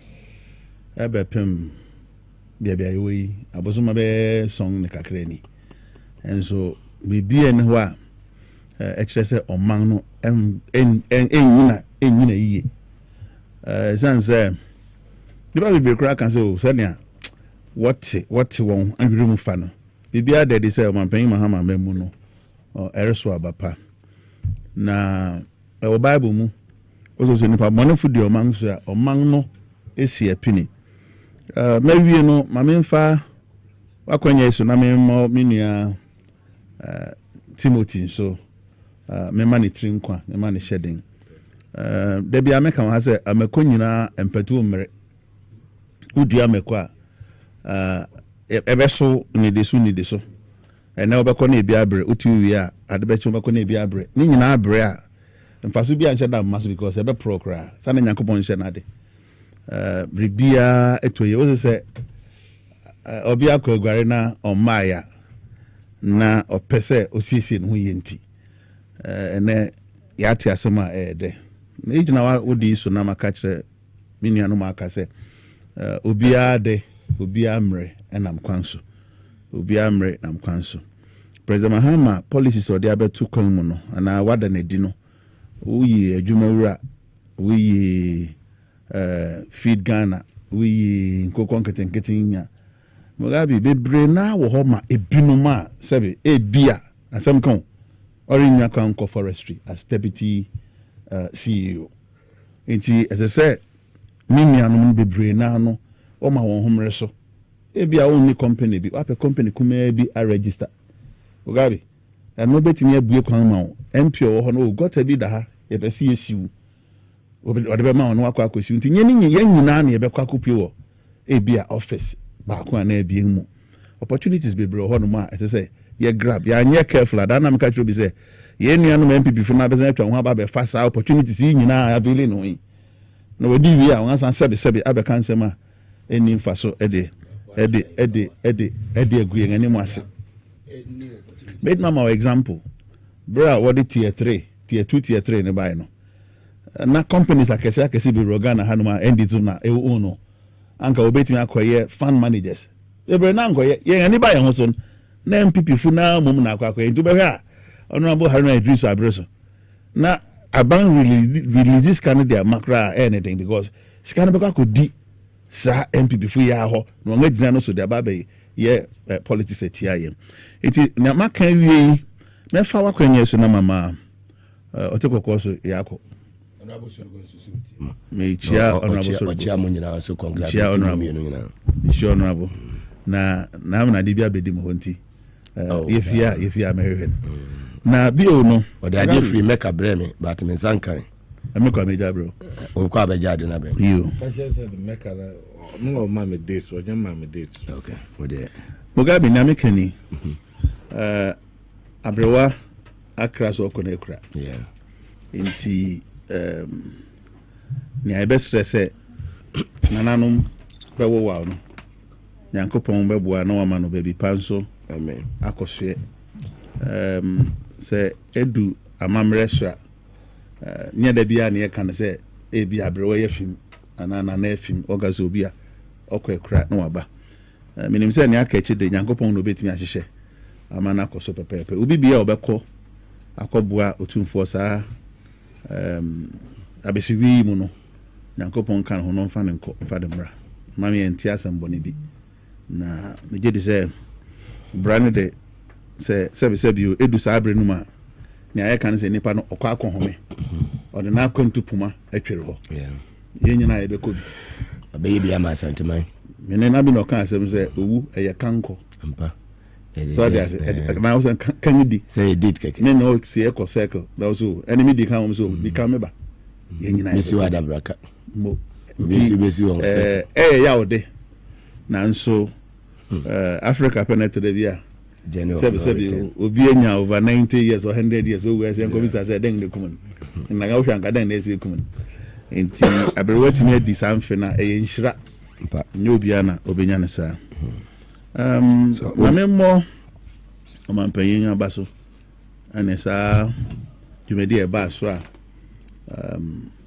former president Goodluck Jonathan tuana mo ba Ghana ha na unse ye wo mpanfo bebre wo Africa ha ye bo ndinga yetime de mfato ho san say edu won so no na ese woye no woye kodu be bia osusu say wonni ahofama bia obetime de aye no opo on be betinai enya mfom so enya bone ye wo be bia obi a obekwa country bit say a friend then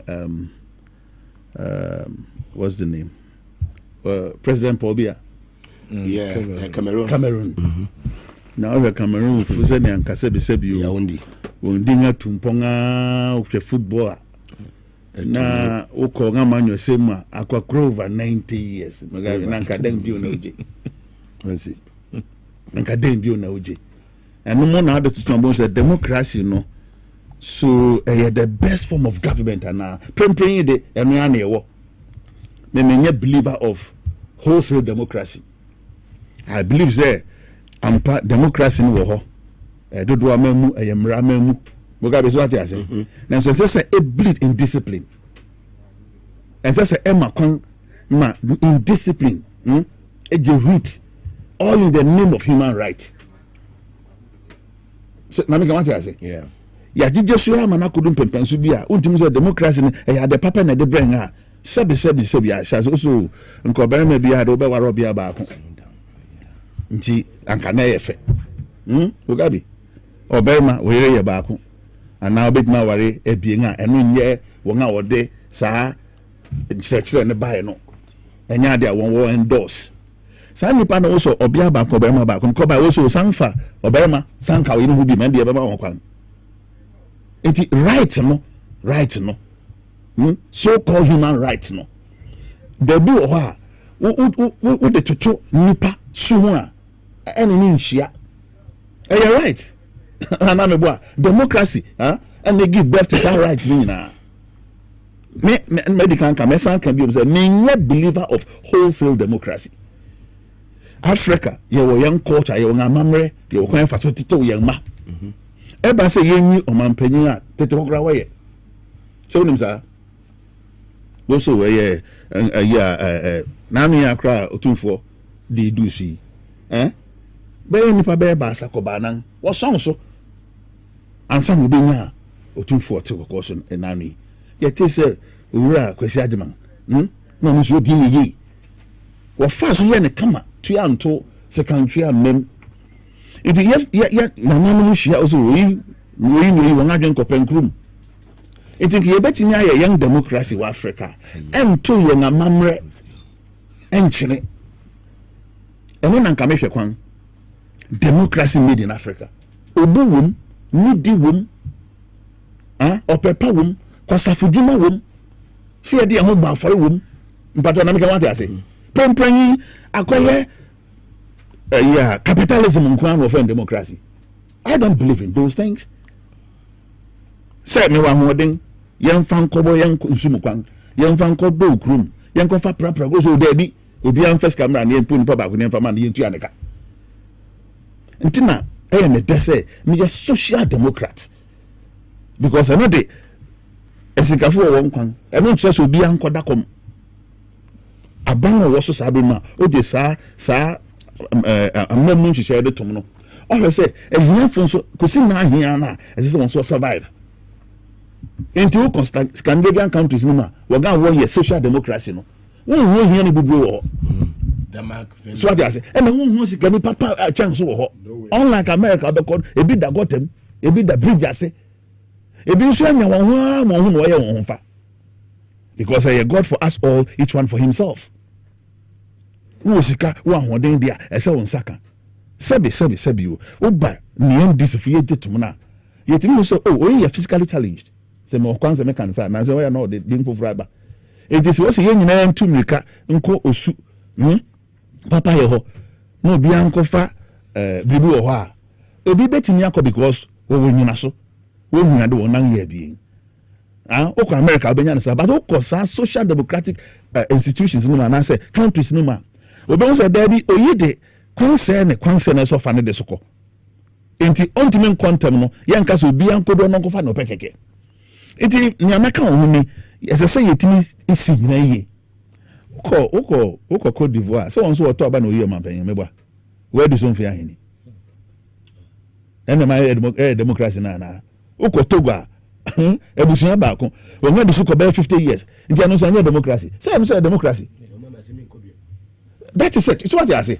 Enti eye mramamu wanga wo de democracy ni ban ebinum believe immediate to me say I think Martin Luther King or something o se be dia o tiri nsafi na be kwa kosi no e ho no bi nso ne fa ohudi e sha asefi exactly. Into the fact say we are journalists into the way they answer my microphone na me pe bia America obi antimi fa ne san kam te say ne ekoso baby enye fe se nyama no sema nke be da no obi atima ko force of pon abesi ho no wa ya wona se so ya bofra Duncan Williams also a democracy and right freedom of speech are you getting it? It's democracy no ti Mugabe democracy na senia ebinu hunu no me se sa na ko ni aka me ni hu sit behind consent that can say na me about the president Mahama Risi so ni inauguration Robbie our friend Abdullah Traore Burkina Faso leader Ibrahim Traore so ba Ghana me boy so wo e gobo na sia anka onu na the loudest applause oba so na situation who would the for to some na to nchen yen fan to nchen so what you say I didn't know about because na Ghana na yes here democracy among for come do say so je ni mu nkra medi enso yes because nipa na wo nyina wo boges ni Ghana for onya hoho so what you say enti amamu bone and my democracy enya one development absolutely so that's all about it that is all national cake no see HMO bi this woko amanga horoso amanga won stable government for long won tumpon so what you say won tumpon ezra me can say mfia nan pe edwuma wo ye we ja ho nako na se nyame amwa na ko nyi obi oba bedi wade te say abangere obi twa ni ya kufadum enye say na be say ti fefui enye say na be say democracy President Mills and President Mahama sika we bi bo Ghana ho bra one total envelope no mu 300 billion and so nyama we ye ja Ghana social interest na kufado buy MPP abang mami ye we know over 1 trillion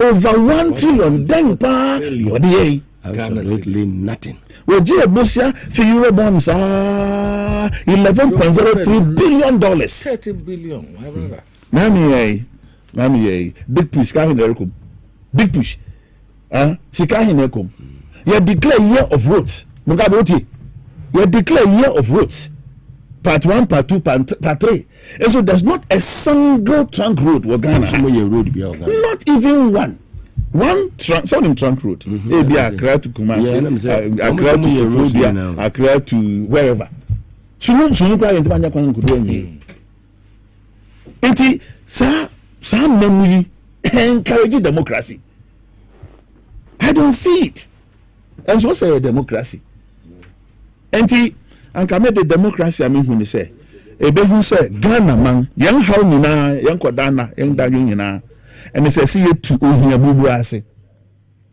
unemployment baby akeka kono e region sem enti edana na mo ni etu afa ho collectively ubenya man ni nyina support wonni obi obeka so asamasi na me obayi osan dia baso yan say ye be sanitation day in every month meboa first Saturday also MDC for 9 on asem you can call this democracy and support because I dare say omanfo nyina anya ho faso omanfo nyina dey hu hwem and na Yerika Galam say asem na me bi say it is a President Mahama Nyame na Nyankopon ya adom na otu Galam say na se we na dum after 4 years abang bi aba ono no sabi wa bo ye mfita ya duku te say na Kufado mbe yi Now we say one day we be share magalamse akoso ye koya na ye buy.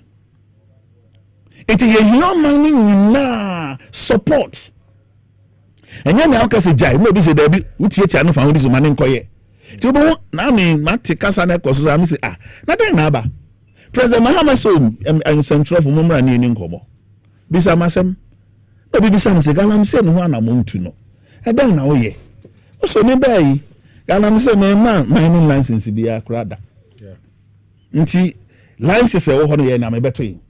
Nti omesene ye ye ka license na onye onsene ye. So what you say? Forestry obaye no na amanfo invaded the daw. Forest reserves.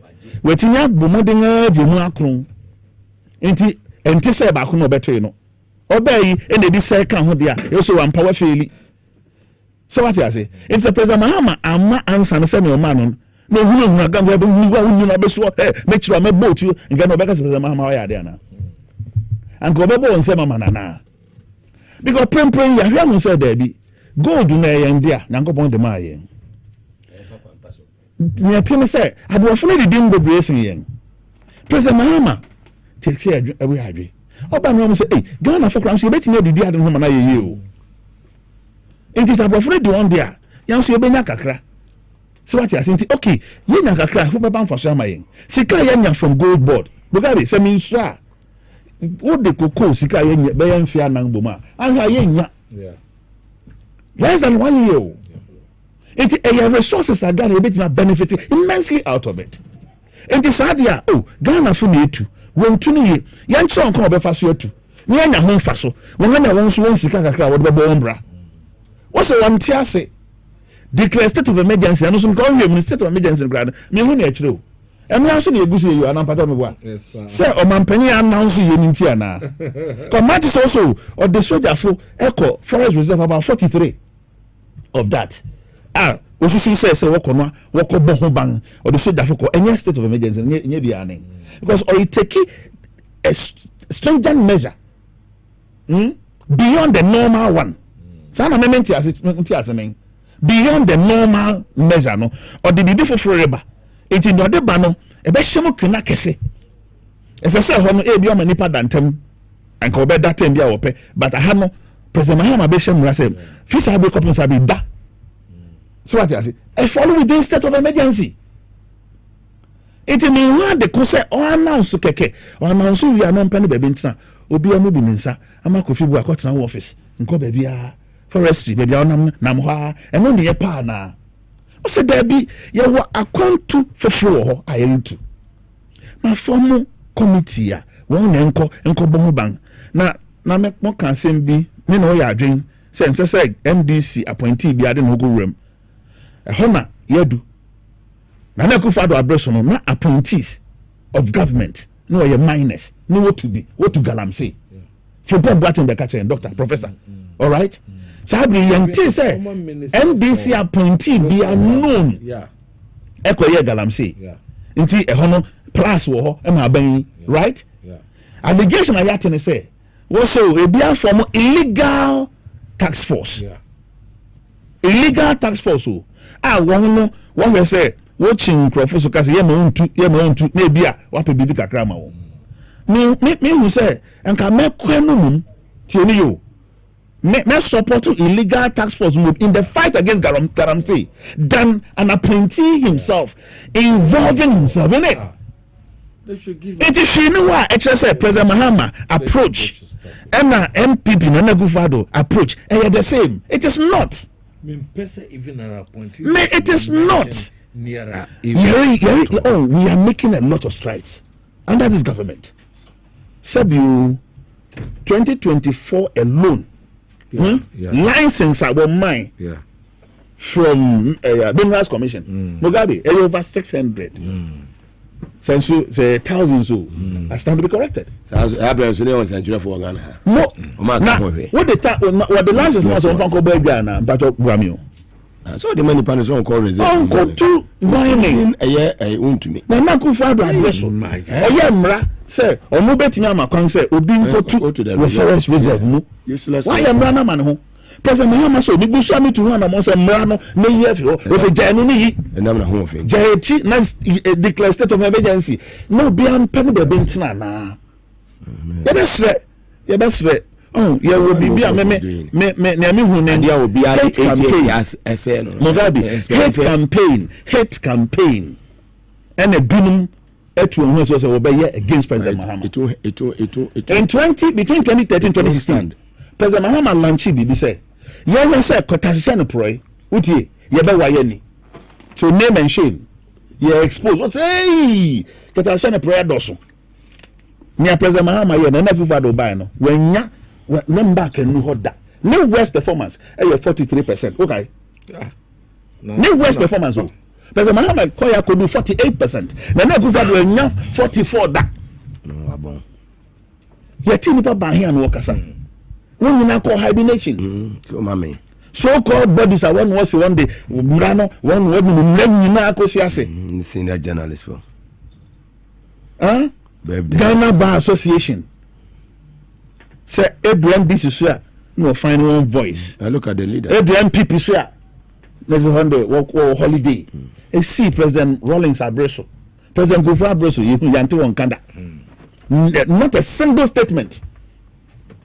The copem say President Mahama no sankanya won hu biom na na Gofra Abreso yanti hwe da Charlotte say the same article 146 and we do so di unity petition mamia no hwe shrad is ready Mugabe mamia no hwe shrad is the same article 146 obi ankasa obi amuona no Charlotte say petition so wo ha obekaya nipa ba sa pe no tumi show wonim me dey say me maka say what the petition command na Kufa do no send call back so when corrections Mugabe tie ni ameke yi Ethiopia petition na obi grand command na Kufa do no o send the map petitioners so when correction one san famra no refi no kana na e wo timo refi invisible ones it happened here nipa bient ni show ni face me ni asem say na me ni obentin nipa ba sape na onya lawyer bi edi onani mo push asem na kwai and lo and behold it was carried through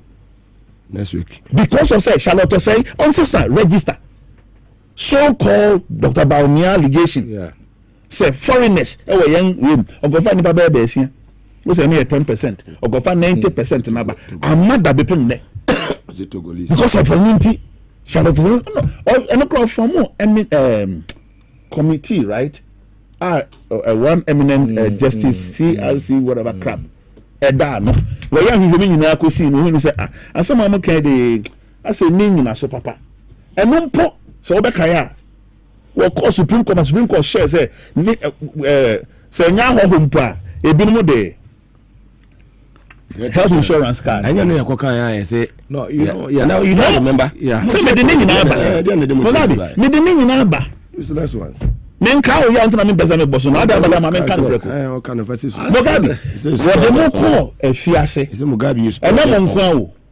wan ka bi ne bo a na o ye yes you spare them nipa ba ye 2 fire say the okay ba ko pe no kan o kan wi o fine won am fine station na mo ko ye program bonus including the station it is so be say what to friend TikTok no be na abekasa wo so na no na nse se wo frɛ no sometimes Mugabe wo die nua no MPP fu achia ahwa abeka nse mi ma wo be fie no so na den na wo kan sa but na me hu no say yare sa yare no from superiority complex very well MPP ma e dik ni kan eto we beti maka say honorable Benedict PSA the fight against Galamsey no we beti maka say President John Dramani Mahama it is being fought brother na Kufa do be kan say obi ari we revoke obi license okay small scale Galamsey no be M2 bio no enya the same as declaring state of emergency exactly we in eden essence nothing happen it why do you do the same thing all the time the presidency and expect different results? The President Mahama so just the style, just the approach. To make on step by step. Be ye na sampa anye ya because one never be meeting me to stop it. I'm the president. He's the president. Right? He's the president. And our plan one after the other. So anye ya Niamo can say undeclared state of emergency. No, he will get there. Okay. And also be say President Mahama Bekasa Nanya, then they are right. So now Ministry of Lands and Natural Resources. Sector Minister Honorable Kofi Amabuane Kasama for Yenia Kabore Mahmoud. Yanino Kochiche on Komo na Ajay Yehunia Ekoso. Yenia Kabore Woti Yanka. Yamwakaba Eddie Free Ministry of Lands and Natural Resources Asuye the bar TVS was at the Power FM inside policy Jumedia area. Yes, International Mugabe. Ministry of Lands and very well. Since I can say more, only Minister more here for Ghana. Ghana position we baby I want to who baby ye kakrama and say what on road is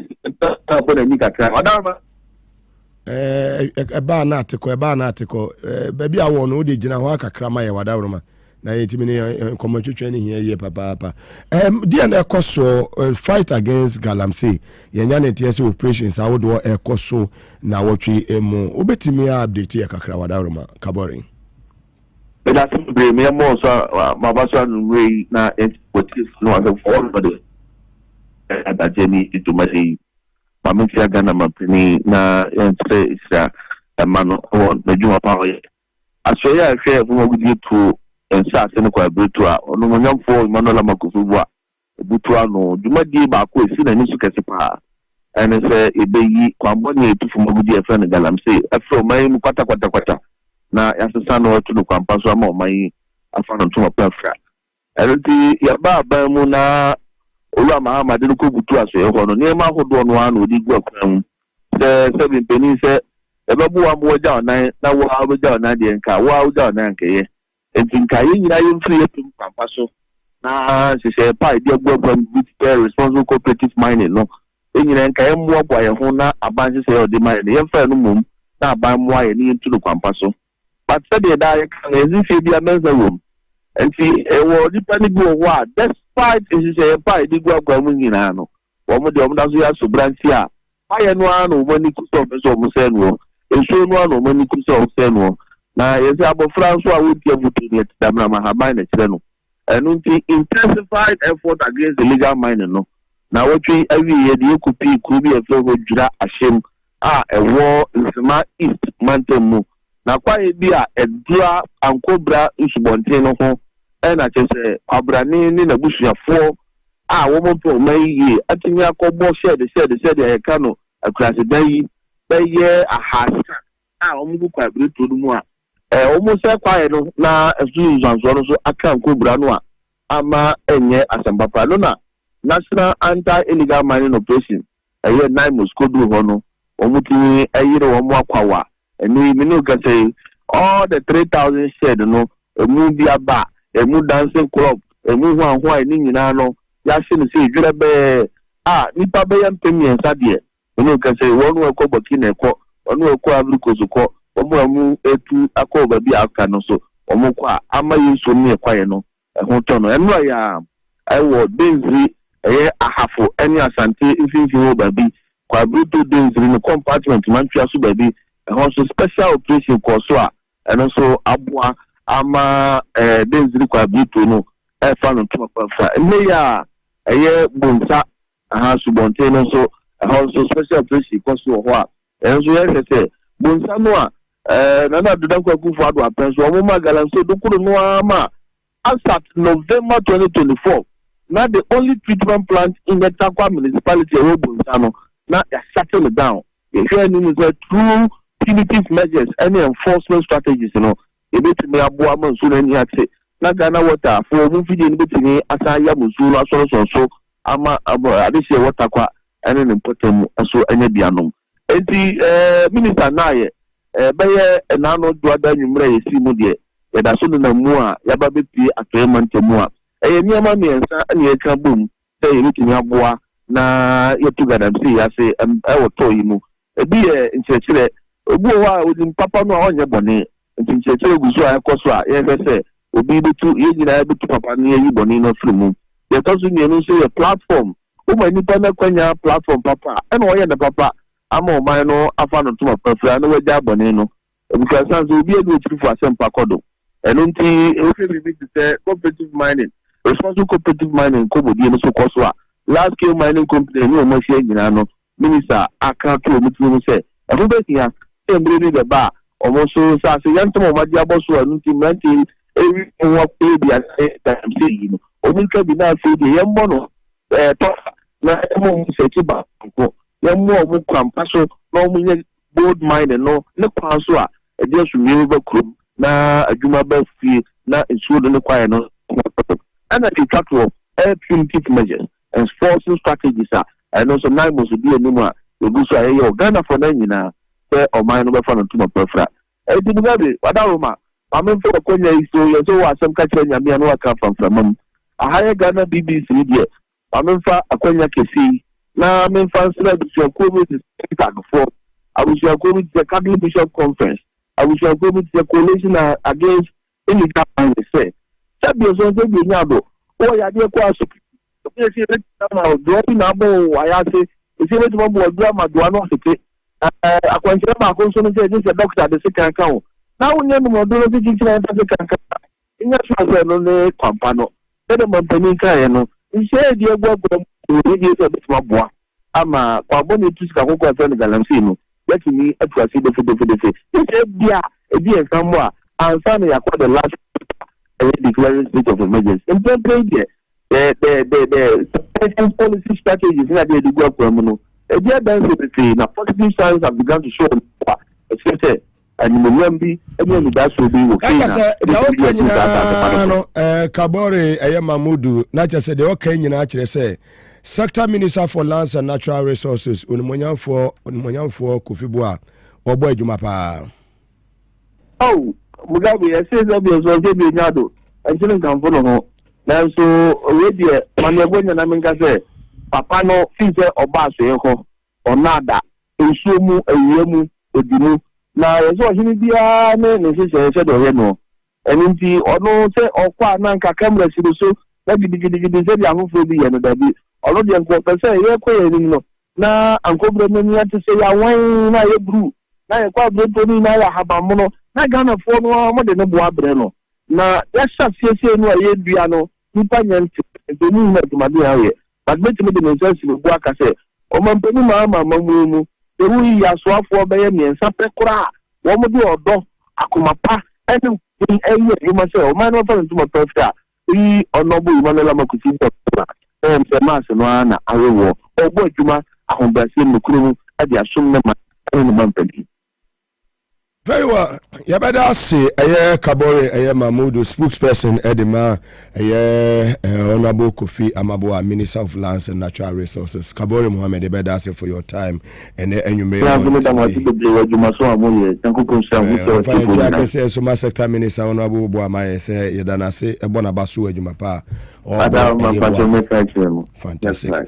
Live on TV as I said and also on Power 97.9 FM. That was our brother was a spokesperson Edema Honorable Kofi Amaboa Minister for Lands and Natural Resources Inuya Kabore Mamudu okase ye papa pa enche ya no heme teria ebetwetwe komo heme na oyemi classmate or secondary school obo ejuma papa oni Erasmus Donko ya omo Insura FM multimedia omo obo ejuma papa oni Inuya Erasmus Donko ba galamse ho nsem na omo di mutintime ye pa no PSB bewrem na wode masi na afei no ye besa akwa homa no so bim ne asa akohwe attacks ne ade a ensentwefo no so bi FM Erasmus Donko and especially Inuya ohemin teria Mugabe na me the man risi na manu si no ma me mfa kwenye so na yemmo owura ama Kofi-Boa baso papa no krai say da me nia Kabore kan no we ministers are fi say one appointment by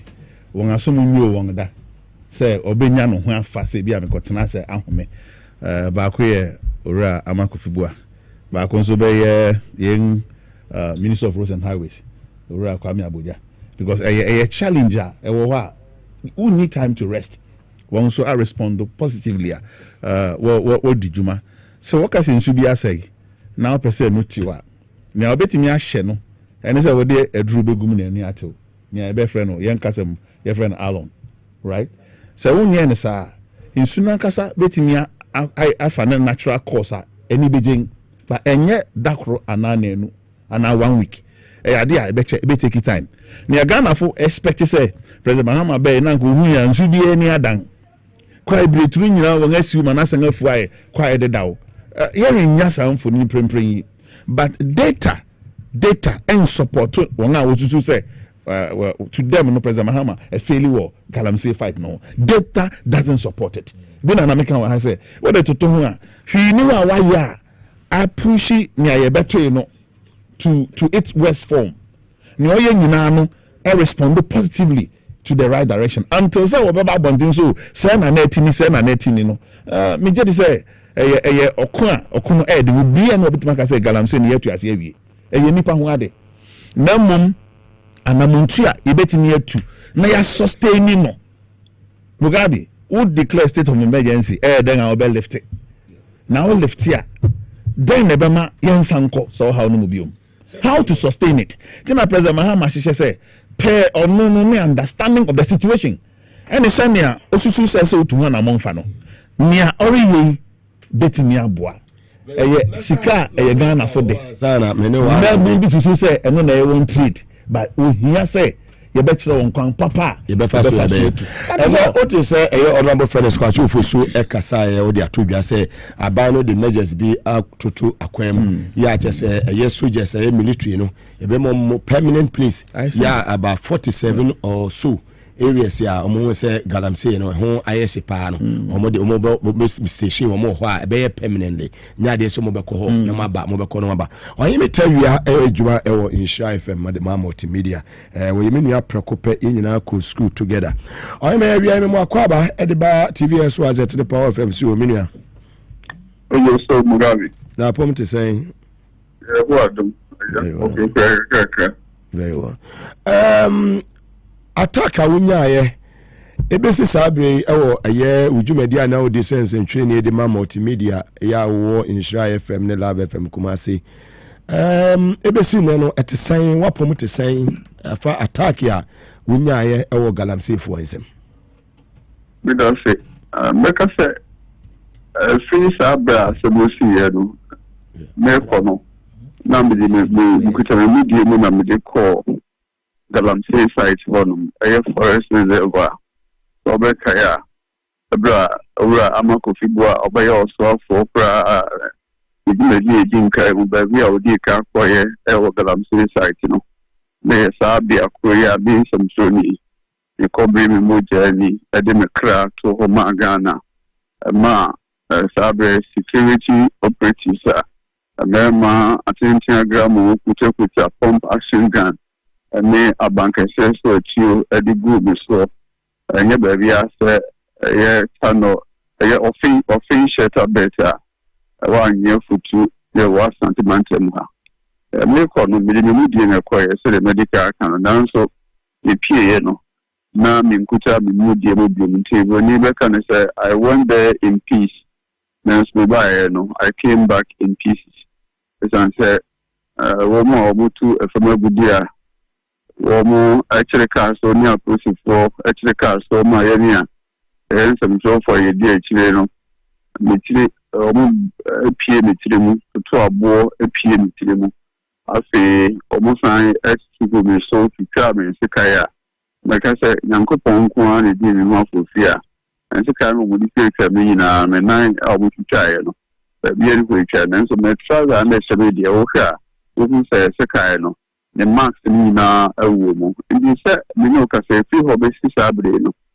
Mugabe eja mi chipaye da bia da de be chi no mi chi me ya da bia de be chi mi chi me ya afi me kokon so also pyramid bi e ho me san se omo de bo kese ba ko eto bo me kokwa de me be hwe fo mo ansan omo sha sia omo twitwe me eje me mobile phones and afi misika me so bottom afi camera ya de koye nyina no wanche abubu no a meka se me hunto me edesi ene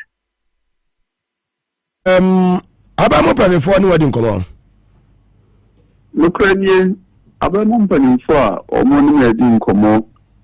Chief Executive Officer, Emma Forestry Commission, Dr. Hugh Brown. Yeah, fantastic. Which me I can't edit says in both Brown or Nimajin to home, several Busan said, what to say. Good. And so, and public relations manager, Emma Forestry Commission, Mame, also, Joyce, Joyce, and so on, also, enemy edging to home. Okay. After also make us away at Birmingham, he said, PR department was Emmanuel Safonso, Yenia made Safonso. Emmanuel Safonso, and so, Minya by Joyce here, or the edging to home. After, which is a school to say, a good citizen. Mammy, I will ask her, a duo, the most of any identity home, I was there playing. And women make us a new power, one identity home, a family piano. Now, so no question me, more, I mean, it won't sector minister when you're aware of this, right? Honorable Kofibo, on any Kasai. Oh, me and Kasai. Being called on Mugabe, I suddenly see and so let me do a wedding conquanta. Okay. Obi, I prepare me tea, a pimpa me tea, my cocoa orient idea, maybe shako on one, and then that's what I'm saying. Meaning to idea, Mr. Muja, a 2 May, if you are near Futura, mamma, the buyer, the Duke, Master, father, 7 day Adventist Hospital, and Sana, Eco Hospital, on basis of the BC, no, maybe that.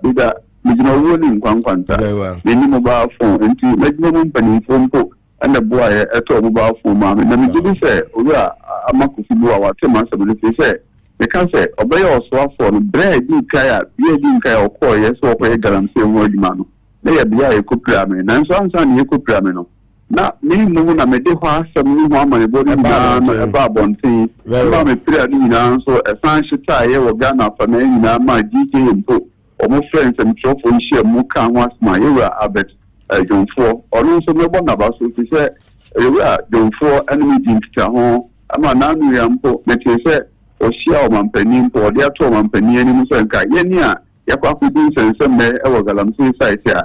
And if it be a bully, a prepare and carbon, so big trumpeters, Cabidia, my say a brilliant Mujan in the also can answer such a minister.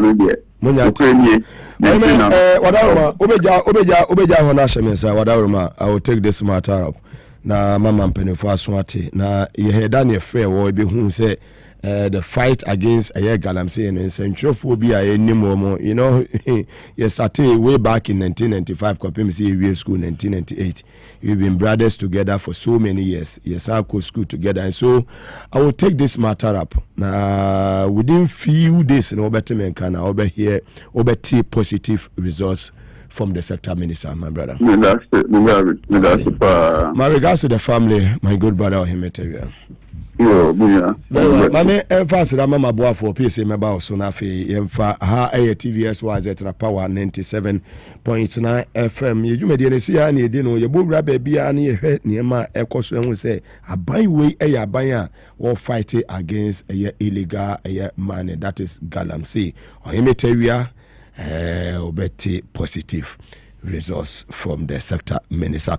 Medimosis Clinic and Aba Center was a month way a prostate health awareness month year September month no tohwe no memano PCA a Benedin PCA ma kohwe ye no modi omo sa abubo ma hwe se bibi de ma na onyina bo honorable Timothy Ataboade munyina Kevin Asante mo emema no no mako honorable Sorugo hu behia no mako ne omo de omo sa awusuma hwe se bibia betuma na bibia metuma hu hia me de makwa ye me de nti so be hunya for nature medimosis aso ne branches ne baby abewura bia no dwumadi no ekoso ministries aso ho e Ghana Highways Authority yard no bi ho Adenta barrier on police station edi ehwani mu aje kojo school for the deaf no nche mo ha Kumasa hinema kokoben for medimosis on 0244 068447 0244 068447 s natural mineral water bra nsuo ne de bibiri abegu ha na awie betu bi nefa koton for 0596273546 ofra Clifford the Bejo so ba Eswazi broadcast anso a yenua Robert or ha obehwe ame bibia anso akonkan e dia ma Safari Valley Eco Resort almost about wildlife experience ma omoye number 1 udu ani kira so ye wa jata sebo ene antelopes ye ene zebra yomoko no mo eba sabria honorable Timothy Atabwadi ya winter ma ba be deputy CEO Edema Forestry Commission die ene chese moyi baby omo shebia wildlife we e be chichi bia be ye bi we fie na chese ye koye ni ma no wo pe baby obi hu sa amwa ni bi na nkoda yudo mako holidays ya Safari Valley Eco Resort omo hotel in the eastern region. Call them on 0596914394 0596914394 offer omo ebejo so na bibia so etimi akonkan e de amount Power specialist about hospital say men kan chiro ya mami edu ya ene okota kurade a won ben eye anaje state woni eye anaje asuye ho no hwa na abi hunu ewo ho ne modern bo no asu ani ye papa ya chese anaje state woni ben anaje me primary school no wodi woni echire wa obetumi akwaje wa yarsa kuma se fi yase bosontwe eye kwane so oba mu se eye ya junction ho na abi hunu na yarwe bia etete wa fibroid say ye kidney stones ulcer fatty liver hepatitis A B C D nyina no obetumi abo afrani 0244544422 ofra obejo so Divine Hope Herbal Center Medical Democrato atudwa Life Kit capsules the twaso say nipadua ne betime gina ne naso yi ahosi ya say digestion timi take place na wonya Life Kit capsules ni bia ma no mema no etumi bo yi papa eboa ya hanse eye metabolism ne san eboa obi a wugya wona ya wo bre no wonya bi na oboba etumi boa ma bibia bakama ema hoto sa support to liver function. Life Kit capsules see pharmacy shop herbal shop ubenye bi obaby at called a year medimosis on 0244068447 ono and ekofa baya wakofa sa a year adredi aba edwaso na Hebron Hills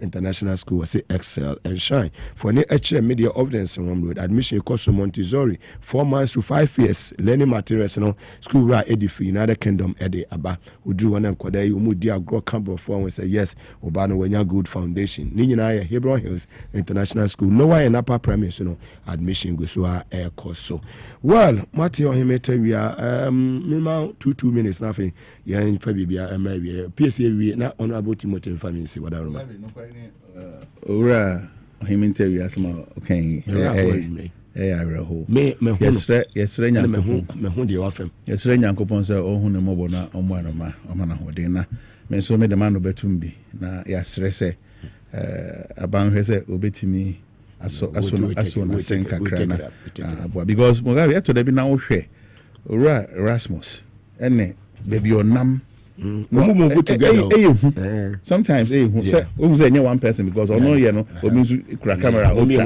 yeah enti mitimi say nanti sa akwai ma wonam ya kofi wo hu adan no obeye won wo hu sia na kwa be no offer so ye sacrifice no kwai ni ye nyina beboa na ya bompa support ya bo ngabaso ya hwe one day because we say nipa te say brother jo edu we no nkisa edema ebehwe nti ehia say obema abanso update na medical board minister amakufibua ne nan pamfon so abaso na mame mo rasa me gemfi abaso em say ne me hu what times mu say Ghana Gold Board akoma 9 months for no 5 pickups and I'm say 5 million Ghana cedis 50 billion old Ghana adia there be America so rasa me or utility player o dey be we ni why say so enti me bona baso na masre nyankopon hoden dey ama no ora edu jama close oye me boss me bona baso na ni nyina no me ntimi nka enyimi nua me boss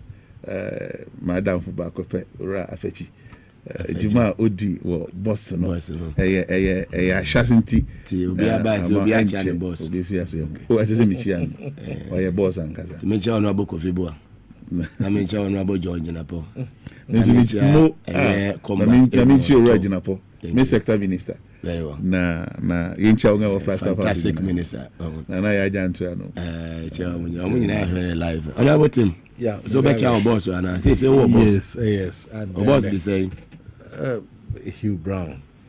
Say me and I was sector minister okay yeah true and then I'm yet to even meet Kotoko we are comrades so it's not a big deal yeah I'm watching I'm a meet another fantastic guy what them The most important thing is that Galamsey fight, no, it is not a joke. True. It is not a joke. Nature's play. Into everybody who is an appointee of government must be part of it. Yeah. Make forestry like this, and I'm going to make it a serious fight. Good. I'm going to support the team there. I'm going to support the board, and I support the minister to ensure that we'll bring it to an end. It's not a joke. Any idea you did, grow, my brother. You may look at and say, "Oh, mommy, we are for this." Now, so the school.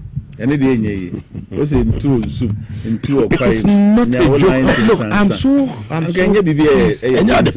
yeah, what's the point is in two soon. In two or hybrid two finished the license yeah not two and can you be I don't even understand what is the problem. The food didn't trust. Are you getting what I'm saying? Don't go to the forest, don't go into the water, finish. No go why? What is the fight about it? We can't solve it as a country.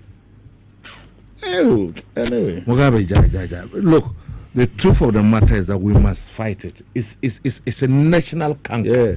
It's a national problem. Collectively. It's not about NDC, MPP. No. It's not about party food. Not about kind. Look, the first thing the president must do, could the minister for local government, if any DC.